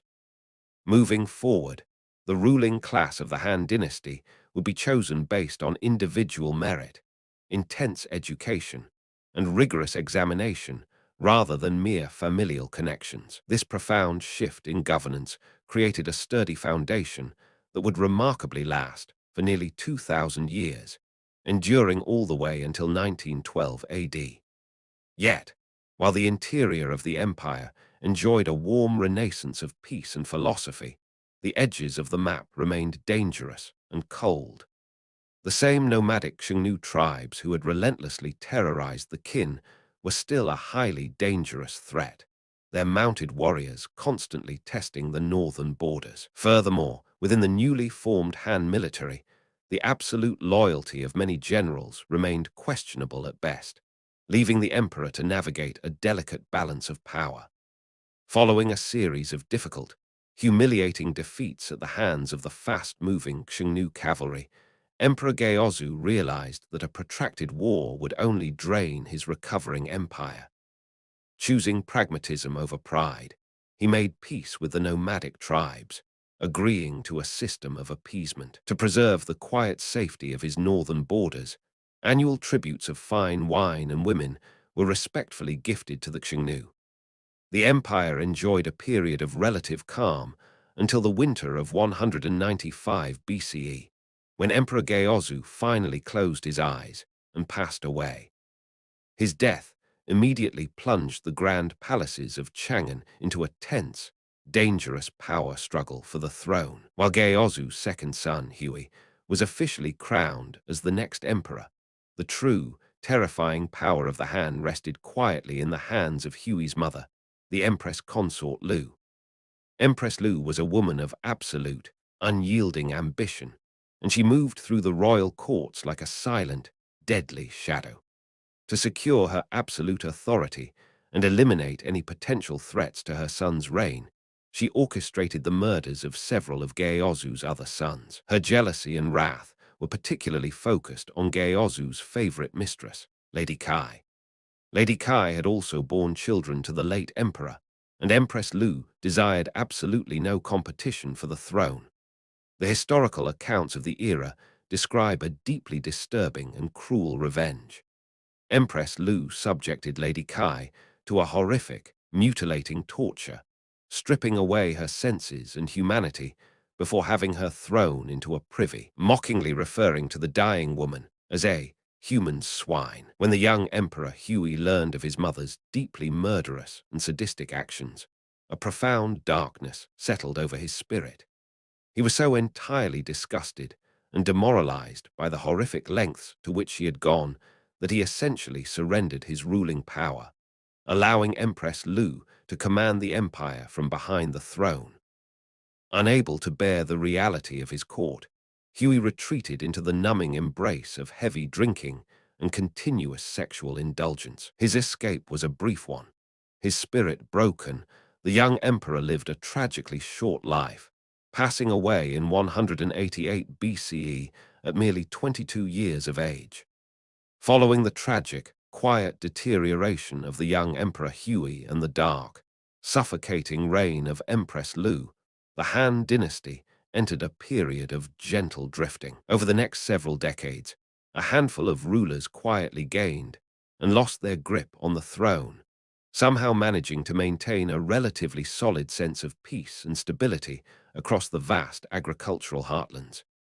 Yet, this tranquility was always fragile, constantly shadowed by the ongoing, simmering conflict with the nomadic Xiongnu tribes in the north. The winds of change truly began to howl in the year 141 BCE, when a visionary leader named Emperor Wu ascended to the helm of the Han.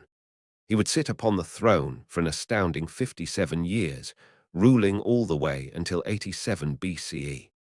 Emperor Wu was a man of action, and under his gaze, the fragile, long-standing appeasement of the northern tribes finally reached its absolute boiling point. The annual tributes of wine and silk were halted, and a full-fledged, grinding war against the Xiongnu officially commenced in 133 BCE. Realizing the immense, terrifying capability of the nomadic horsemen, the Han understood they could not fight this war entirely alone. In a desperate search for allies, a handful of brave Han envoys were dispatched far into the uncharted, windswept deserts of the West. They were sent to seek out distant civilizations who might share their enmity for the Xiongnu. Imagine these ancient travelers, their faces wrapped in cloth against the biting sand, leading caravans of camels over towering, snow-capped mountain passes and across shimmering, sun-baked dunes.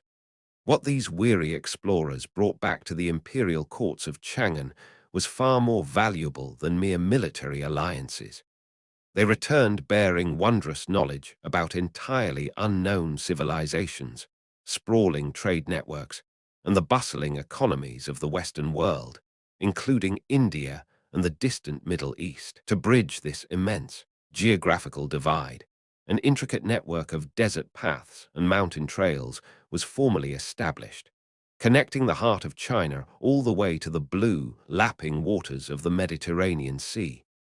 This legendary passage would become known as the Silk Road, drawing its name from the Greek word for China, *Sears*, which beautifully translates to the land of silk. For more than 1,500 years, the Chinese Empire would deeply rely on this winding, dusty artery for trade and connection with the outside world. The Silk Road was not merely a conduit for heavy bolts of shimmering fabric or pouches of fragrant spices. It allowed for an unprecedented, breathtaking era of cultural exchange.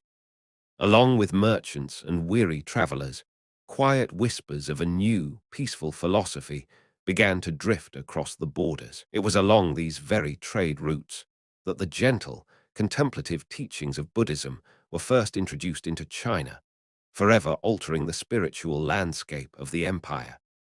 Fueled by newfound connections and a mobilized military, the Han territory swelled considerably during Emperor Wu's reign. The dynasty achieved major victories against the Xiongnu and expanded their borders far into the humid, vibrant southern regions of modern-day Vietnam and Myanmar. But the majestic, sweeping expansion of an empire always exacts a heavy, silent toll. Behind the glorious military victories and the bustling new markets, the Han treasury was being rapidly, quietly depleted by the endless resources poured into the ongoing conflicts.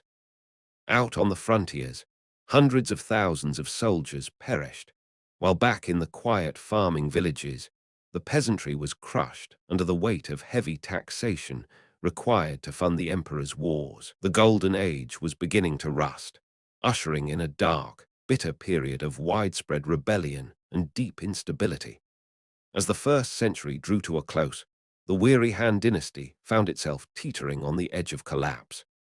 In the year 9 AD, a rising, highly ambitious politician named Wang Mang recognized the deep fractures in the empire's foundation. Capitalizing on the shaky, vulnerable state of the Han, he boldly seized power and established his own, very short-lived regime, known as the Xin dynasty. Wang Mang looked upon the immense, staggering wealth hoarded by the nobility and enacted a radical vision. He commanded that all of the empire's vast lands be seized by the state and painstakingly redistributed among the impoverished peasantry. This sweeping, unprecedented reform earned him the historical moniker of China's socialist emperor. Naturally, the wealthy elite and the displaced nobility despised these policies, creating a deep, festering resentment within the upper echelons of society. Tragically, Wang Mang's utopian vision was swiftly shattered by the unpredictable cruelty of nature. A series of devastating natural disasters struck the land, leading to ruined harvests and a widespread, agonizing famine. Furthermore, much like the Han before him, the Xin dynasty completely failed to extinguish the persistent, violent threat of the Xiongnu tribes pressing against the northern borders, draining what little remained of the state's treasury. The exhausted, starving people of the empire had finally endured enough. From the dust of the famine, two major rebellion groups gained immense prominence: the Lulin and the Red Eyebrows. The Red Eyebrows were a particularly striking and intimidating force. To distinguish themselves in the chaotic heat of battle from the government soldiers and the ruling class, these desperate rebels painted their eyebrows with thick, crimson dye. They moved across the landscape like a terrifying, blood-red storm. Time and time again, the imperial armies were crushed by these fiercely motivated, starving rebel parties, culminating in the death of Wang Mang upon the battlefield in the year 23 AD. Yet, the fire of rebellion is incredibly difficult to control once it has been lit. Although the Red Eyebrows continuously defied the odds and displayed terrifying military promise, they were entirely disorganized. They possessed no clear vision for restoring peace to a broken China, and their movement quickly devolved into a mob-like presence.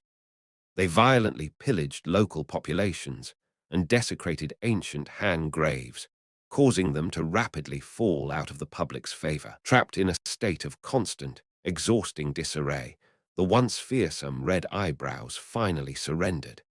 They laid down their weapons at the feet of Liu Ziu, a man who had been involved with the contemporary Lulin rebellion and was one of 11 different men currently claiming to be the rightful emperor of China. Liu Ziu, who would later be known as Emperor Guangwu, was a man of rare benevolence in a deeply violent age. Rather than executing the exhausted Red Eyebrows, he offered them a full pardon, absorbing their strength before embarking on a slow, methodical conquest to reunify the shattered empire. Over the course of a long, grueling decade, Guangwu systematically defeated the other self-proclaimed emperors, one by one, until he stood entirely alone upon the throne. Because the ancient, storied city of Chang'an had been thoroughly destroyed in the fires of the recent rebellions, Emperor Guangwu looked eastward to establish a new heart for his recovering empire. He chose the city of Luoyang as the new Han capital, officially inaugurating the period known as the Eastern Han, the beautiful, soaring latter half of this long-withdrawing dynasty. The newly established city of Luoyang blossomed under the gentle, restorative hand of Emperor Guangwu. After decades of devastating rebellion and famine, a profound, collective exhale seemed to sweep across the sweeping plains of the empire. Emperor Guangwu understood that a wounded realm could not be healed with a tightened grip, and so he graciously lowered taxes, allowing the weary peasants to finally keep the fruits of their grueling labor. For the first time in a generation, the grain bins in the quiet farming villages began to overflow, and the hearth fires burned warmly through the cold winter nights. A deep reverence for knowledge returned to the heart of the empire. Using the wealth of the imperial treasury, Guangwu commanded the construction of over 100 academic institutes. In the serene, willow-draped courtyards of these schools, the air was filled with the soft, melodic chanting of young men studying the ancient texts. Confucianism was heavily promoted once again, weaving its principles of respect, duty, and harmony into the minds of the next generation. A beautiful new system was enacted where local governors were tasked not with collecting heavy tributes, but with observing their people and nominating young men who perfectly embodied these quiet Confucian virtues for roles within the government. With such an excellent moral foundation set in place, the Eastern Han drifted into a glorious new golden age that spanned the 1st and 2nd centuries. The economy thrived, and the military, resting on the borders, became an incredibly sophisticated and powerful deterrent. The empire's arsenals were stocked with durable iron axes and precise, devastating crossbows, weapons that allowed the Han defenders to maintain the peace from a safe distance. Rebellions in distant, humid territories were quietly subdued, and the nomadic Xiongnu tribes, attempting once more to test the empire's resolve, were decisively defeated. Yet, perhaps the most miraculous development of this era did not occur on a battlefield or within a royal court, but in the damp, quiet workshops of the artisans. It was during this golden age that the Chinese invented paper.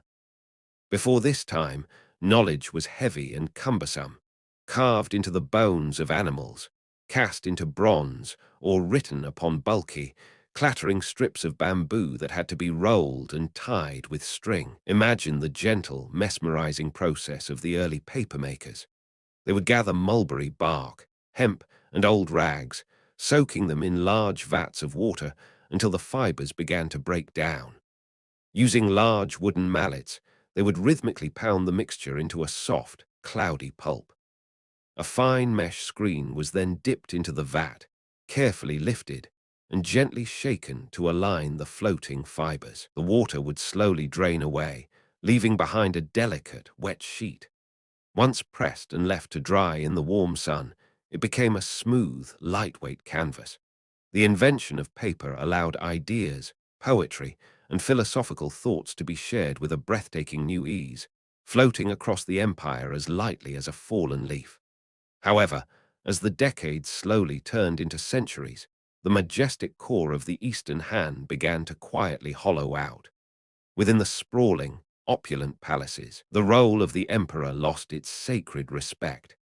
The true power of the state slowly slipped into the silk-draped hands of the civil servant class and the court eunuchs. These officials became the dominant architects of Chinese politics, placing emperors upon the throne and removing them in the shadows as they saw fit. The emperors themselves, effectively isolated from the reality of the muddy fields and bustling markets, became increasingly absorbed in their lavish, secluded lifestyles, caring little for the heavy duties of the helm. Without strong, centralized leadership, the delicate balance of the empire faltered.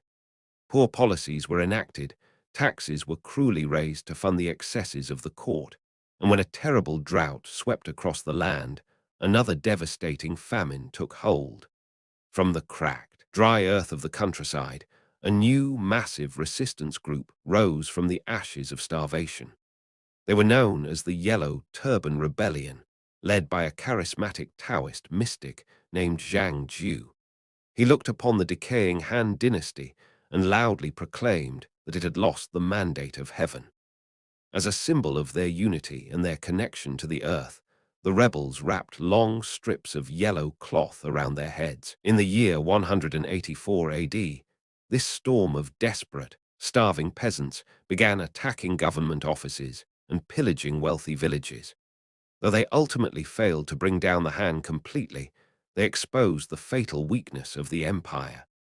To defeat the Yellow Turbans, the desperate, paralyzed bureaucracy in Luoyang was forced to hand significant military power back to the regional nobility and local generals. Once the rebellion was suppressed, these men refused to surrender their newly acquired armies. The Han dynasty formally fractured, dissolving into the legendary period of the Three Kingdoms, Wei, Wu, and Shu Han. For decades, these three massive states engaged in an exhausting, romanticized struggle for supremacy. The smallest and least populated state, Shu Han, was the first to fall, surrendering to the kingdom of Wei. Yet, the mighty Wei, despite their massive territorial gains, were suddenly usurped from within by a powerful, calculating family clan known as the Jin. This new force then marched against the final remaining kingdom, Wu, defeating them in the year 280 AD. Just like that, the fractured pieces of the map were stitched back together. China was reunited, and the Jin dynasty officially began. But the peace they brought was incredibly strange, colored by the bizarre and decadent behavior of the dynasty's first ruler, Emperor Wu of Jin. Emperor Wu built a legacy that was utterly consumed by indulgence and waste. Having conquered the world, he quickly lost all interest in the tedious, quiet work of political governance, turning his vast attention entirely to the feasting halls and the sprawling royal harems. When the rival kingdom of Wu was defeated, Emperor Wu of Jin had 5,000 women brought from the conquered palaces and placed directly into his own magnificent courts in Luoyang, with thousands of beautiful concubines residing within the sprawling pavilions and moonlit gardens of his estate. The emperor found himself overwhelmed by choice, unable to decide whose chambers he should visit each evening. His solution to this dilemma was as surreal as it was famous. He ordered the construction of a small, elegant cart, hitched not to a powerful steed, but to a simple, quiet goat. As the sun dipped below the horizon, painting the palace roofs in shades of twilight, the emperor would sit in this small cart and allow the goat to wander aimlessly through the labyrinth of the palace grounds. Wherever the animal eventually grew tired and stopped to rest, the emperor would spend the night. A quiet, desperate competition arose among the concubines. Hoping to secure the emperor's favor, women began leaving fresh, fragrant bamboo leaves and small sprinkles of salt just outside their heavy wooden doors, attempting to lure the wandering goat to stop at their thresholds. For 8 long years, the bizarre, quiet clicking of the goat's hooves upon the stone pathways became the evening soundtrack of the empire. Emperor Wu grew so obsessively fixated on his pleasures that he went so far as to criminalize all new marriages within the empire until he had completely finished selecting his concubines. When Emperor Wu finally died, in the year 290, the fragile illusion of Jin stability immediately shattered. Without a strong successor, the empire descended into a bitter, chaotic civil war known as the War of the Eight Princes. Numerous royal factions violently vied for the empty throne, and in their desperation, they made a fatal miscalculation. They invited the nomadic tribes of the north, including the formidable Xiongnu, to march into the central plains and assist them in their political struggles. Predictably, the nomadic warriors, realizing the absolute weakness of the fractured Jin, turned their weapons upon their hosts. They swept through the northern territories, claiming the ancient heartlands of China for themselves. Terrified and outmatched, the surviving remnants of the Jin royal court fled entirely, moving their capital far to the south, to the humid, river-laced city of Jiankang. What followed was a long, melancholy era of division. The map was torn in two, separated by the mighty rivers. The north was ruled by a succession of nomadic, barbarian kingdoms, while the south was held by the fading, aristocratic descendants of the Jin. For centuries, the land would remain fractured, waiting in the twilight for a new dawn to rise and stitch the heavens back together. For nearly 3 centuries, the vast lands of China lay broken, existing as a jagged puzzle of nomadic kingdoms in the north and fading aristocratic courts in the south. But as the 6th century drew to a close, the heavy mists of division finally began to clear. In the year 581, a new power arose, and by the year 589, they had managed to peacefully sow the northern steppes and the southern river valleys back together into a single, unified empire. This was the dawn of the Sui dynasty, a remarkably brief but deeply monumental chapter in the long, winding history of the realm. The Sui dynasty was a vital turning point, acting as the bridge between an age of chaos and a forthcoming golden era. The new regime quickly reinstated the rule of China's ethnic Han population, while simultaneously undertaking gentle, deliberate efforts to culturally assimilate the various nomadic peoples who had migrated deep into the central plains over the previous centuries. The early days of the Sui were colored by a profound sense of spiritual and philosophical renewal. The empire's first ruler, Emperor Wen, had experienced an incredibly unique childhood. He had been raised and quietly educated by a devoted Buddhist nun. Because of his gentle upbringing, the melodic chanting of monks and the burning of fragrant incense became a familiar comfort within the imperial courts. Both the deeply structured tenets of Confucianism and the peaceful, introspective teachings of Buddhism were heavily fostered and celebrated throughout the land during this time. Yet, maintaining this fragile peace was an immensely difficult task. Beyond the northern borders, out in the harsh, windswept expanse of the central steppes, the Turkic tribes were rapidly rising to power. They were swiftly becoming a formidable, highly mobile military force, a looming shadow that effectively halted any thoughts of the dynasty expanding its borders outward. While the empire experienced a welcome, brief period of stability under Emperor Wen, this tranquility began to rapidly deteriorate upon the ascension of his successor, the deeply cruel Emperor Yang Guang. Yang Guang was a man driven by a restless, dark ambition, utterly obsessed with launching colossal construction projects and waging endless, exhausting wars. Under his tyrannical gaze, the treasury was drained and the human cost was entirely ignored. He forced countless peasants out of their quiet farming villages, marching them into the harsh wilderness to labor on the reconstruction of the Great Wall. The grueling conditions were so severe that many of these laborers simply worked until they collapsed, dying in the shadows of the very stones they were stacking. But it was his obsession with foreign conquest that truly broke the spirit of the empire. Emperor Yangguang became fixated on the distant kingdom of Goguryeo, located in the mountainous, heavily forested region of modern-day Korea. Driven by an insatiable hunger for glory, he conscripted millions of young men from the countryside, sending them on a vast, miserable march to the northeast. The military campaign was an unmitigated disaster. The final attack on Goguryeo was an utterly pathetic, horrific failure for the Sui troops. Outmaneuvered in the dense, freezing valleys by a much smaller defending force, the invading army was decimated.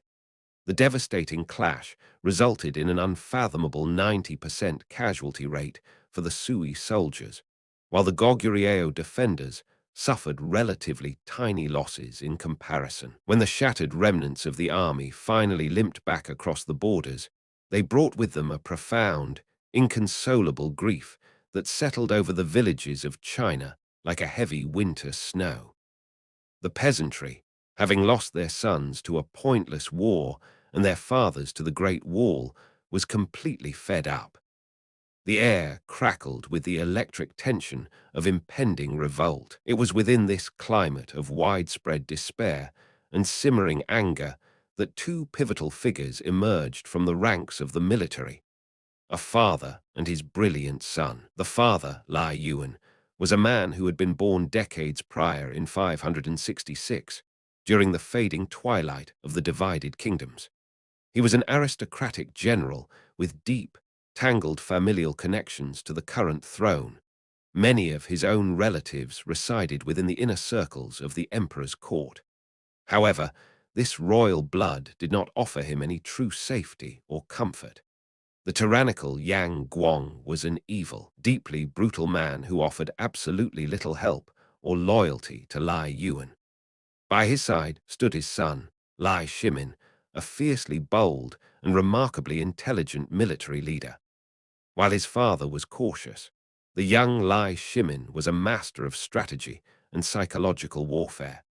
He had already successfully fought against the encroaching Turks on multiple occasions, famously employing brilliant deceit to overcome superior numbers. In one legendary encounter, Lai Shimin ordered his men to bring an excessive, overwhelming amount of colorful war flags and heavy, resounding battle drums to the field.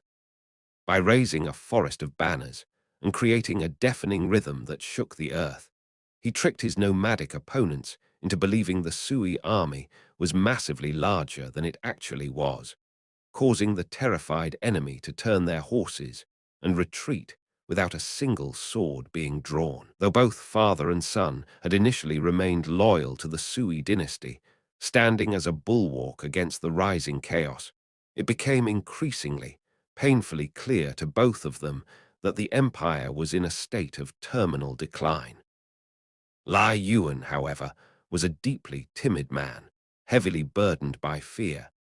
He possessed no desire to turn his sword against his leaders, acutely aware of the terrible risk. If Emperor Yangguang even caught a whisper of rebellion, Lai Yuan knew that his entire family, including his beloved daughter, Pingyang, would surely be executed without a moment's hesitation.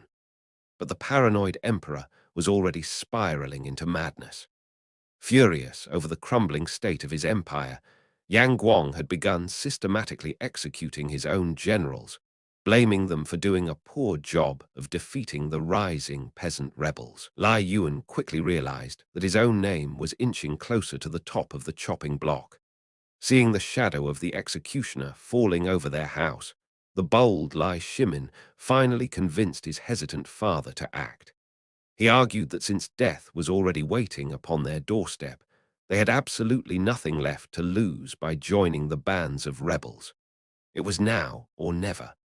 To ignite the powder keg of the exhausted peasantry, Lai Yuan employed a brilliant piece of psychological manipulation. He ordered his men to quietly spread rumors through the countryside that the mad emperor was planning yet another massive invasion of Goguryeo, which would require even more young men to be drafted. Still fiercely mourning the loss of their sons from the last disastrous invasions, the peasants hit their absolute breaking point. They had no desire to die fighting for a clearly inferior, decaying army in a faraway war that would yield them no benefit. Fueled by terror and rage, they flocked to Lai Yuan and Lai Shimin, allowing the father and son to rapidly recruit soldiers and garner massive support for their new rebellion. Before raising their banners in open defiance, Lai Yuan needed to ensure his family was safe.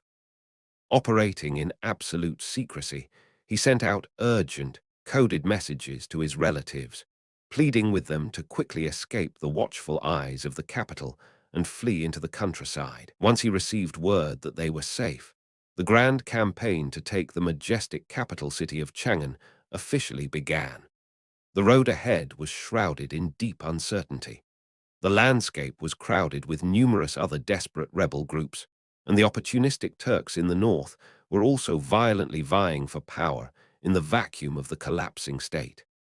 Lai Yuan's timid nature returned to haunt him, his mind clouded with fear and doubt over the future of their dangerous endeavor. Once again, it was the unwavering confidence of Lai Shimin that kept the army moving forward. The young general continuously encouraged his father to saddle up, successfully pushing him to fight through the opposing rebel factions and the Turkish skirmishers. As their army marched, it grew significantly in size, swelling like a river after a heavy rain. But the most breathtaking moment of the campaign occurred when the Lai family was finally reunited. To the absolute astonishment of both Lai Yuan and Lai Shimin, the quiet daughter they had sought to protect, Pingyang, had not simply been hiding in the shadows. Using her own brilliant charisma and tactical mind, she had spent her time in hiding, actively organizing the peasantry, successfully forming a massive rebellion group of her own. When she rode out to meet her father and brother, she brought with her an astounding, fiercely loyal army that was 70,000 strong. With the combined, overwhelming might of their forces, the family launched a major, unstoppable attack upon Chang'an. The city walls were breached, and Lai Yuan successfully snatched power away from the terrified grandson of Emperor Yang Guang, who had been left behind to manage the crumbling capital.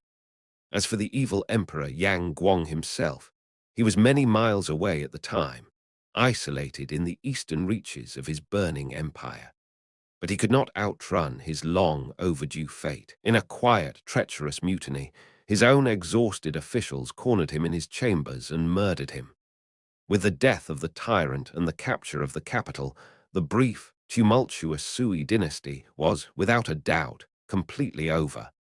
It officially ended in the year 618. But the collapse of the old world was merely the breaking of the soil. Through their courage, desperation, and unity, the father and son duo of Lai Yuan and Lai Shimin had perfectly set the stage for what would become a magnificent, breathtaking new golden age of Chinese history. As the dust of rebellion settled and the fires of the ruined Sui dynasty faded into memory, a gentle, golden dawn broke over the sprawling city of Chang'an. The year was 618, and the Lai family, having successfully overthrown a tyrant, stood at the precipice of a magnificent new era. They had established the Tang dynasty, a period that would eventually be revered as one of the absolute greatest chapters in the entirety of Chinese history. The early decades of this new dynasty ushered in a profound, sweeping stability. The population, no longer decimated by pointless wars and crippling famines, began to swell beautifully, growing from 50 million to an astonishing 80 million people. The cultural and scientific advancements of this time would bloom so vividly that even centuries later, ethnic Chinese people residing in distant Western metropolitan areas would affectionately call their neighborhoods Tang Ren Jai, a term that beautifully translates to the Tang, People Street. Yet the quiet majesty of this new golden age did not arrive without a heavy cost. While the empire outside the palace walls began to heal, the shadows within the royal courts were thick with a quiet, dangerous tension. Lai Yuan, the patriarch of the family, settled onto the dragon throne, declaring himself the Tang dynasty's very first emperor. To honor the brilliant military mind that had won them the empire, he granted his second son, Lai Shimin, the powerful role of prime minister. However, traditional hierarchy dictated that the eldest son, Lai Jiansheng, be named the crown prince and the rightful heir apparent. This decision sowed a bitter, creeping jealousy in the heart of the palace. Lai Jiansheng, despite his high title, lacked the glorious, legendary military reputation of his younger brother. Wandering the opulent halls of Chang'an, surrounded by the sweet scent of blooming plum blossoms, the crown prince felt deeply overshadowed and profoundly uneasy. An intense, quiet rivalry began to fester. Seeking to secure his future throne, Lai Jiansheng allied himself with another brother, Lai Yuanji. Together, in the hushed corners of their private residences, they began quietly amassing a private army, plotting to stage a coup and assassinate the brilliant Lai Shimin. The whispers of their treachery inevitably reached the ears of Lai Shimin through his loyal soldiers, effectively foiling their initial plans. Emperor Lai Yuan, deeply troubled by the fracturing of his family, placed the eldest brother under house arrest. But the emperor was a soft-hearted man, highly susceptible to the gentle persuasions of his concubines, who were secretly allied with the crown prince. They softly pleaded for mercy, stressing the importance of family unity, and eventually convinced the emperor to forgive his eldest son. To the absolute shock of Lai Shimin, Lai Jiansheng was allowed to retain his title as crown prince. The rivalry only deepened, growing darker and more desperate. One evening, Lai Jiansheng hosted an elegant, seemingly peaceful banquet within his residence, inviting his brothers to share food and drink under the glow of paper lanterns. But the hospitality was a venomous facade. The crown prince had secretly poisoned Lai Shimin's wine. Shortly after drinking, the prime minister fell violently ill. He had to be carried home in the dead of night, suffering terribly and vomiting blood until the dawn, barely surviving the treacherous ordeal. Unable to bear the sight of his sons tearing each other apart, the weary Emperor Lai Yuan attempted a drastic, geographical solution. He informed Lai Shimin that he would divide the vast empire entirely in half, offering his second son absolute rule over the eastern territories to keep the warring brothers separated. But it was a hollow gesture, and Lai Shimin knew that true peace could not be drawn on a map while his brothers still plotted his murder in the west. The breaking point arrived in the sweltering summer of 626.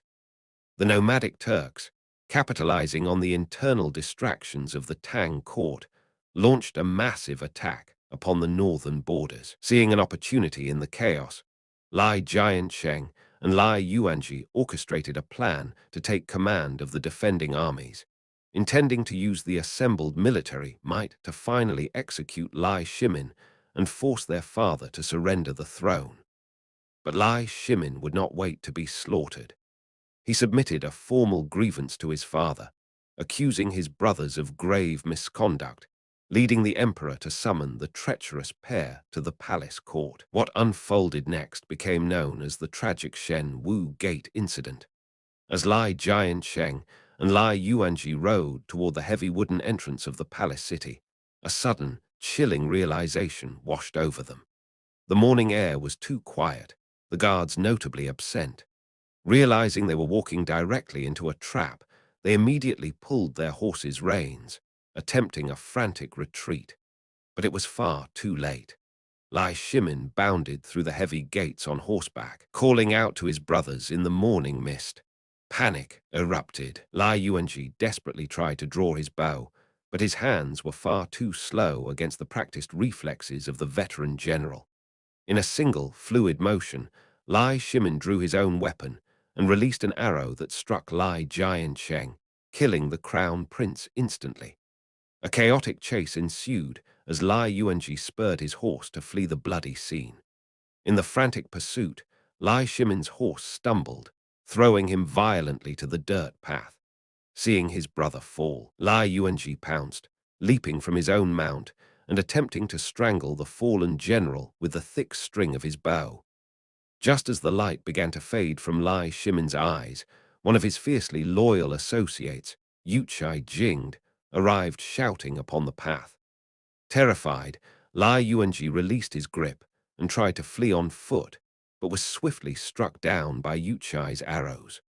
The cost of ambition had been paid in blood. Utterly overwhelmed by the tragedy and the loss of his sons, Emperor Lai Yuan stepped down, retiring to a quiet, ceremonial life. He handed the immense weight of the empire over to the surviving son. To prevent any future uprisings or cycles of vengeance, the male heirs of the two fallen brothers were quietly executed. Now carrying the heavy crown, Lai Shimin took the imperial title of Emperor Taizong of Tang. Though his hands were stained with the blood of his family, his reign would become a masterpiece of governance. Before he could heal the court, he had to address the Turks, whose armies had pushed dangerously close to the edges of Chang'an. Rather than exhausting his vulnerable empire in a massive war, Emperor Taizong rode out to meet them. He chose a path of calculated patience, renegotiating a peace treaty and agreeing to pay them tribute. He possessed a brilliant, quiet foresight, understanding that the Turkish Khagan was a cruel and selfish leader. Taizong knew that if he simply waited, the Khagan's poor treatment of his own people would eventually cause the nomadic empire to fracture from within. With the borders temporarily secured, Emperor Taizong turned his gaze inward, focusing his immense intellect on building a basis of absolute trust and free speech within his cabinet.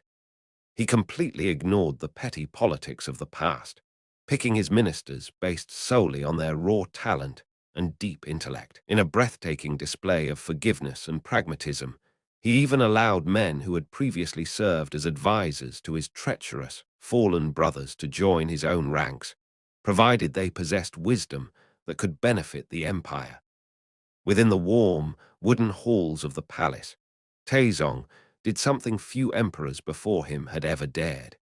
He actively encouraged his officials to speak with complete honesty and to openly critique his rulings. Together, they worked tirelessly to improve the domestic conditions of the common people, fixing the roads, managing the harvests, and lowering the burdens on the peasantry.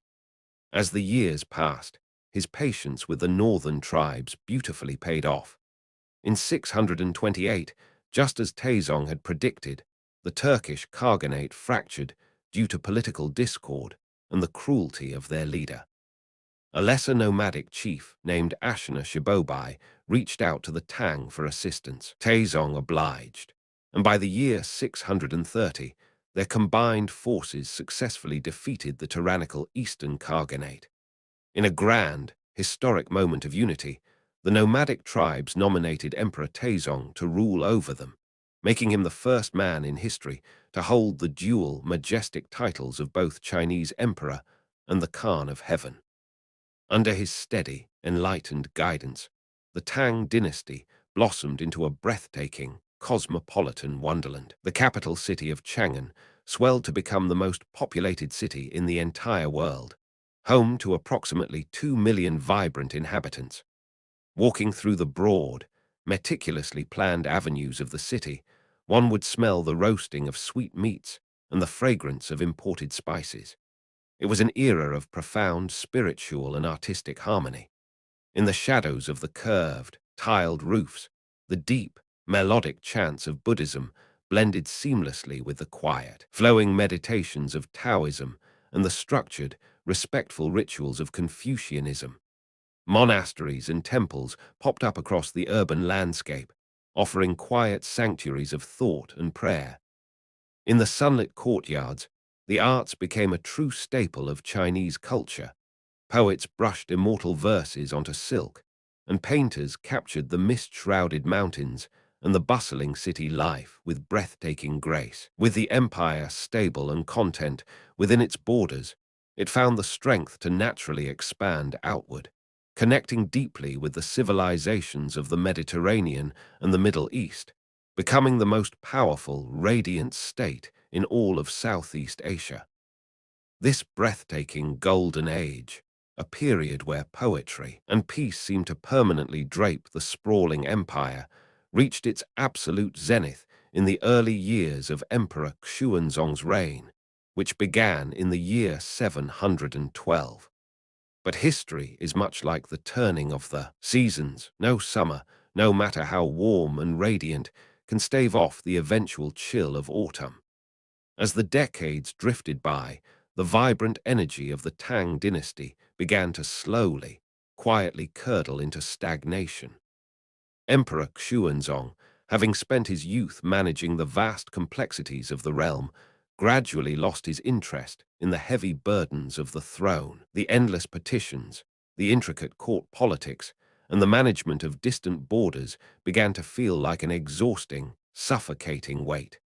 Seeking the soft comforts of music, art, and his private gardens, the emperor retreated into the inner palace, allowing the true power of the state to slip into the hands of his chief minister, a calculating man named Lai Linfu.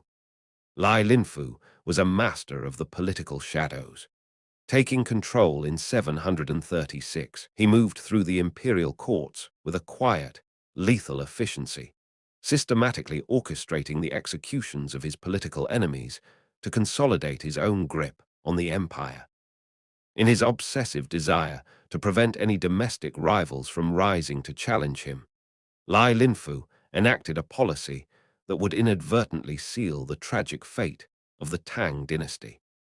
He decreed that the military governors commanding the massive frontier armies must not be of ethnic Chinese descent. He believed that foreign-born generals would possess no political aspirations within the capital, keeping his own position secure. One of the men elevated by this fateful policy was a Turkic general named Lushan. Stationed in the freezing, rugged northeast, Lushan commanded a staggering frontier army of over 150,000 hardened soldiers. He was a man of immense, overbearing physical size and undeniable charisma, highly favored by both the emperor and Lai Linfu. He was gifted titles and lands, even being named a prince of the realm. But when the calculating Lai Linfu finally died in 753, the political landscape of the capital violently shifted.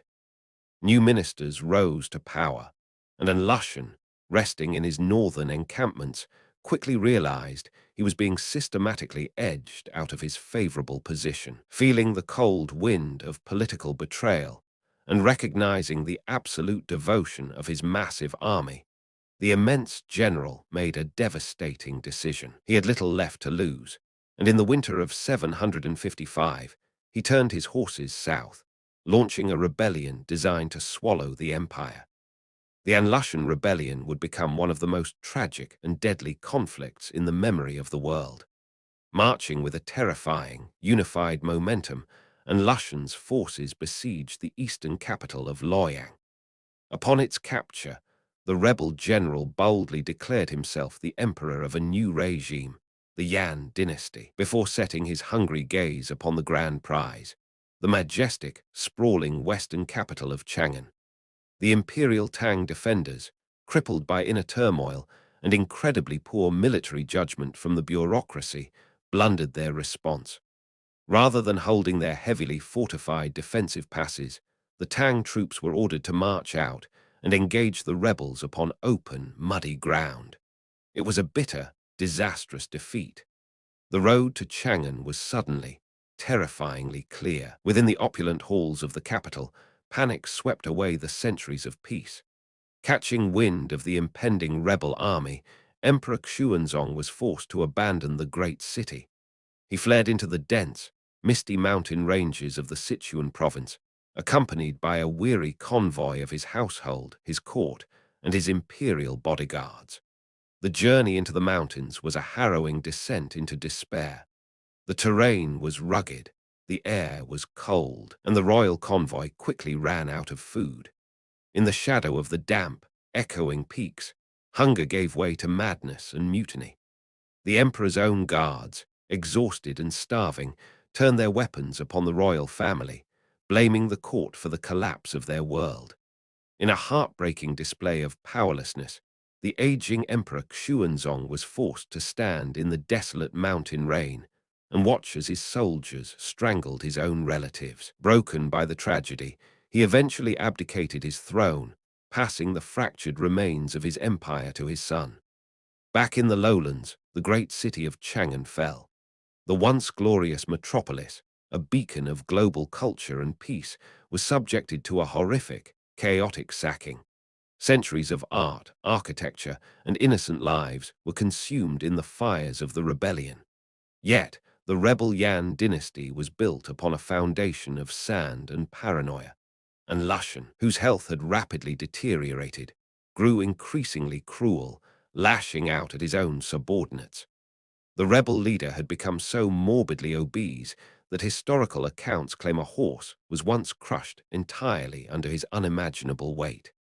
Consumed by sickness and a violent paranoia, and Lushan's reign of terror ended in the dark of night in 757, when he was murdered by his own son, and Kingsu.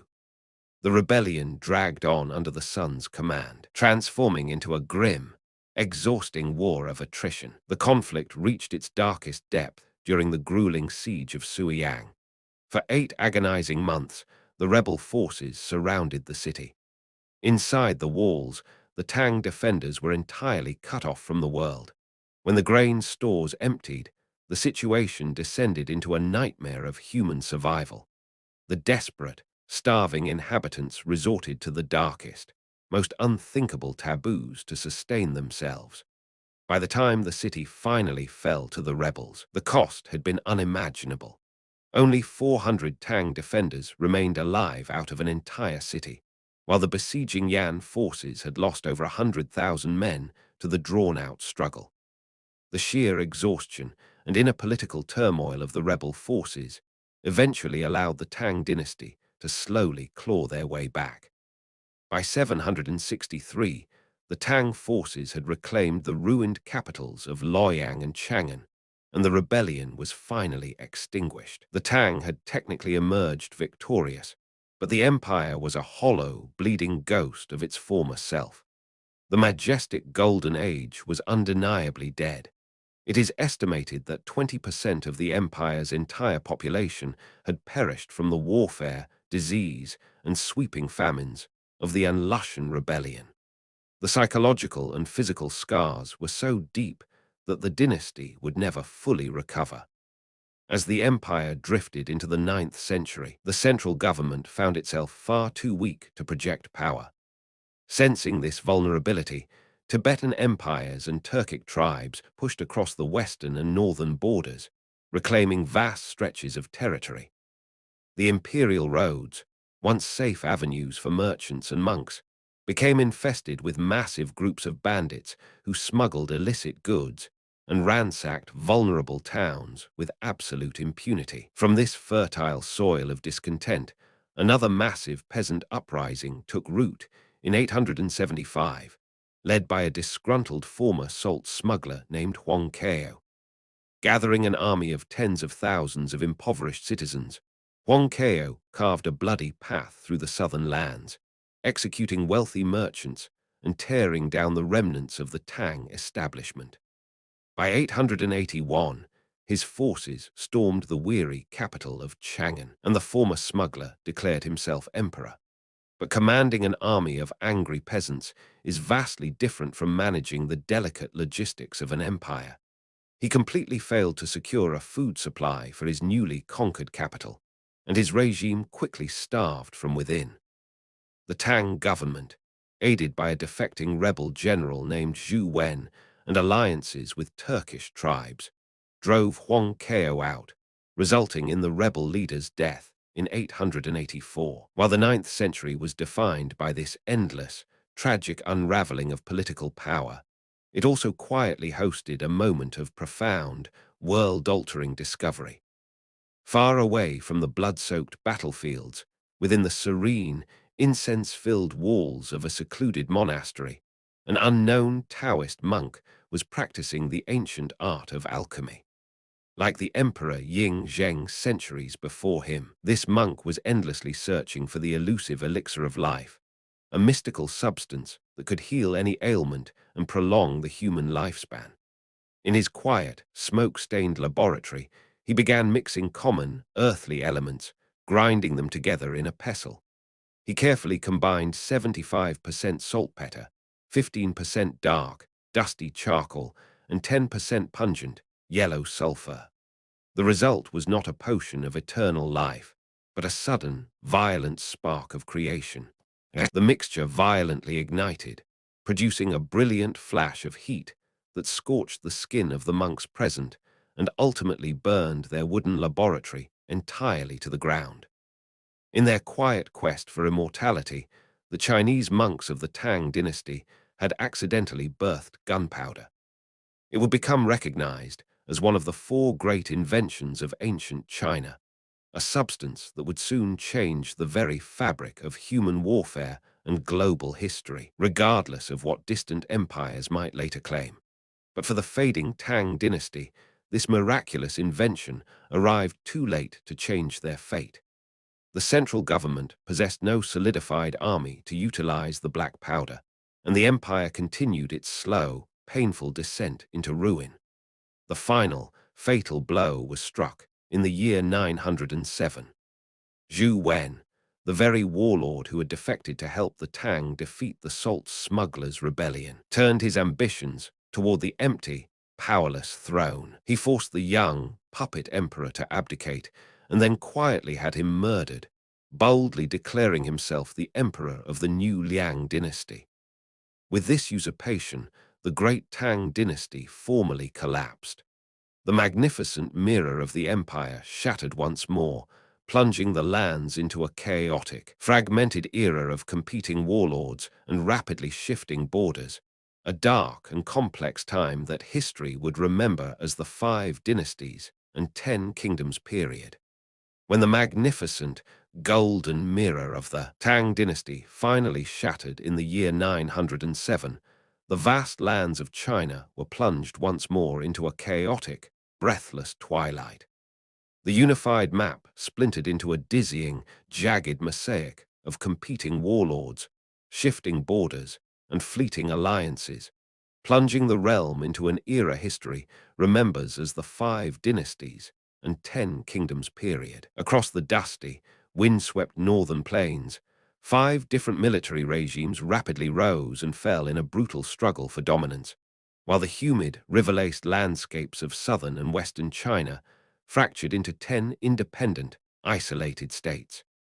It was a time of immense uncertainty, a dark echo of the ancient warring states that had scarred the earth centuries before. But just as the deepest, coldest part of the night ultimately promises the dawn, this fractured era would eventually yield to the warmth of another great unification.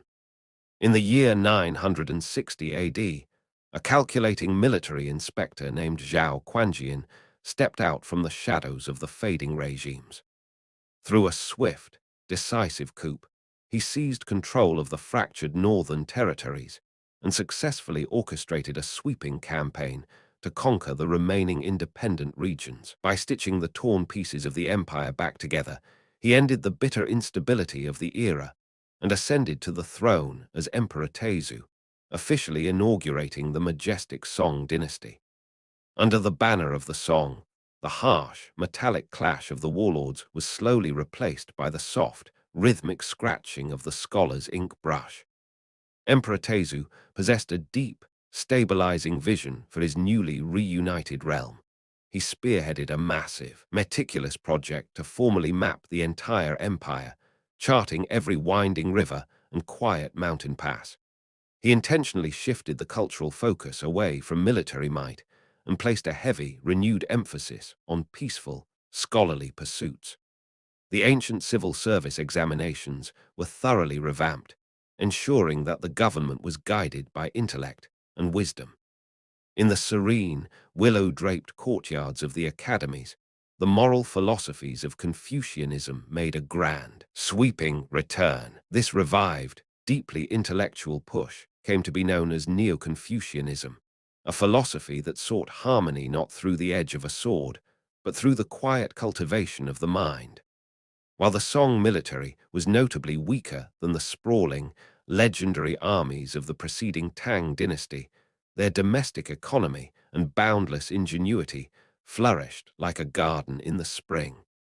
In the bustling, fragrant markets of the capital, where the scent of roasted meats and sweet plum wine hung in the air, a profound new invention was about to alter the very nature of human commerce.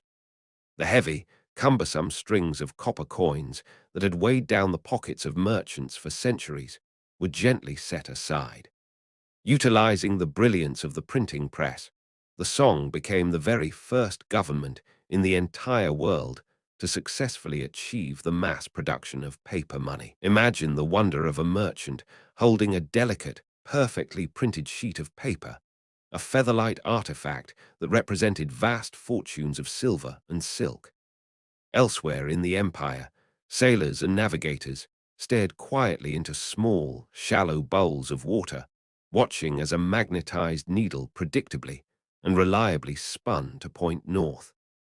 The creation of the magnetic compass modernized the ancient art of navigation, allowing wooden ships to bravely sever their ties to the coastlines and venture safely across the vast, misty oceans of the world. Yet, despite this breathtaking era of innovation and artistic beauty, the dynasty was continually haunted by a dark shadow in the north. The Song emperors found themselves constantly threatened by fierce, nomadic forces roaming the steppes. As the decades passed, the quality of the bureaucracy worsened, and a northern ethnic group, known as the Jurchen, finally took advantage of the empire's weakening military resolve. In the year 1126, the Jurchen, having adopted the Chinese name of the Jin dynasty, swept down past the defenses and laid siege to the majestic capital city of Kaifeng. It was a devastating, heartbreaking loss. Kaifeng had blossomed into a beautiful, cosmopolitan center of culture. The previous emperor had been a devoted art collector, and the city was consequently filled with gorgeous temples, opulent palaces, and towering pagodas that reached toward the heavens. Tragically, the invading Jin forces burned the magnificent metropolis, claiming the entire northern half of the empire for themselves. Forced to abandon their ancestral heartlands, the surviving remnants of the Song court fled southward. In 1127, they established the Southern Song era, elevating the lush, watery city of Linen, known today as Hangzhou, as their new capital. Here, surrounded by rolling, emerald green hills and a labyrinth of quiet, mist-covered waterways, the culture of the empire turned deeply introspective and fiercely traditional. The farmers of the south were granted rights to their lands, leading to a massive boom in rice production.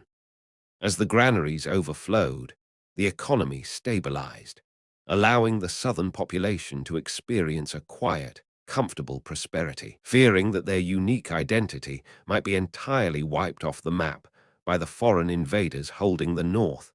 The scholars and citizens of the Southern Song rejected outside influences. They placed an intense, protective focus on preserving traditional Chinese culture, emphasizing the profound importance of healthy communities and deep, familial bonds. It was an excellent, breathtaking age for art.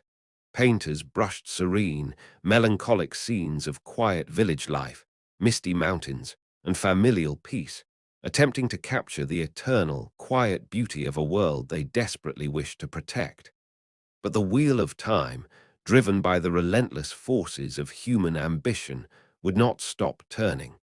No amount of philosophy, art, or quiet introspection could ultimately save the Song dynasty from their impending fate at the hands of one of the most terrifying, unstoppable forces in human history, Genghis Khan and the thundering hooves of the Mongol Empire. The Mongols would eventually breach the walls, establishing the Yuan dynasty and bringing China under foreign rule for the first time. They, too, would eventually fall, giving way to the brilliant, fortified era of the Ming, who would rebuild the Great Wall in a desperate bid to keep the world at bay. The Ming would crumble into the hands of the Manchus, birthing the Qing dynasty, which would ultimately face the crushing weight of Western imperialism, the devastation of the Opium Wars, and the bitter twilight of the dynastic cycle in 1912. And from those ashes, the complex, rapid modernization of the Republic, and eventually the modern state would rise, carrying the ancient lands into the world of today. But as we close our eyes and step back from this sprawling, endless tapestry of time, the grand story of this land reveals its true, undeniable nature. From the ancient, muddy floodplains of the Yellow River, where you, the engineer, first tamed the waters, to the towering, neon-lit metropolises of the modern era, the soul of this land has endured. It has withstood the quiet mists of the ancient era, the brutal, clashing iron of the Middle Ages, and the frantic, electric dawn of the modern period. It is the longest continuous civilization on the earth, a deep, unbroken thread of human experience stretching back 5,000 years. The fires of the ancient emperors have long since faded into soft, glowing embers. The heavy bronze swords rest quietly in the dark earth, and the delicate paper lanterns sway gently in the evening wind, illuminating the paths of ghosts. The great rivers continue their slow, eternal journey to the sea, just as they did when the first farmers planted seeds in the dark soil. Sleep well, knowing that while empires rise and fall like the slow, steady breath of the world, the story of humanity carries on, eternal and unbroken, beneath the quiet, watching stars.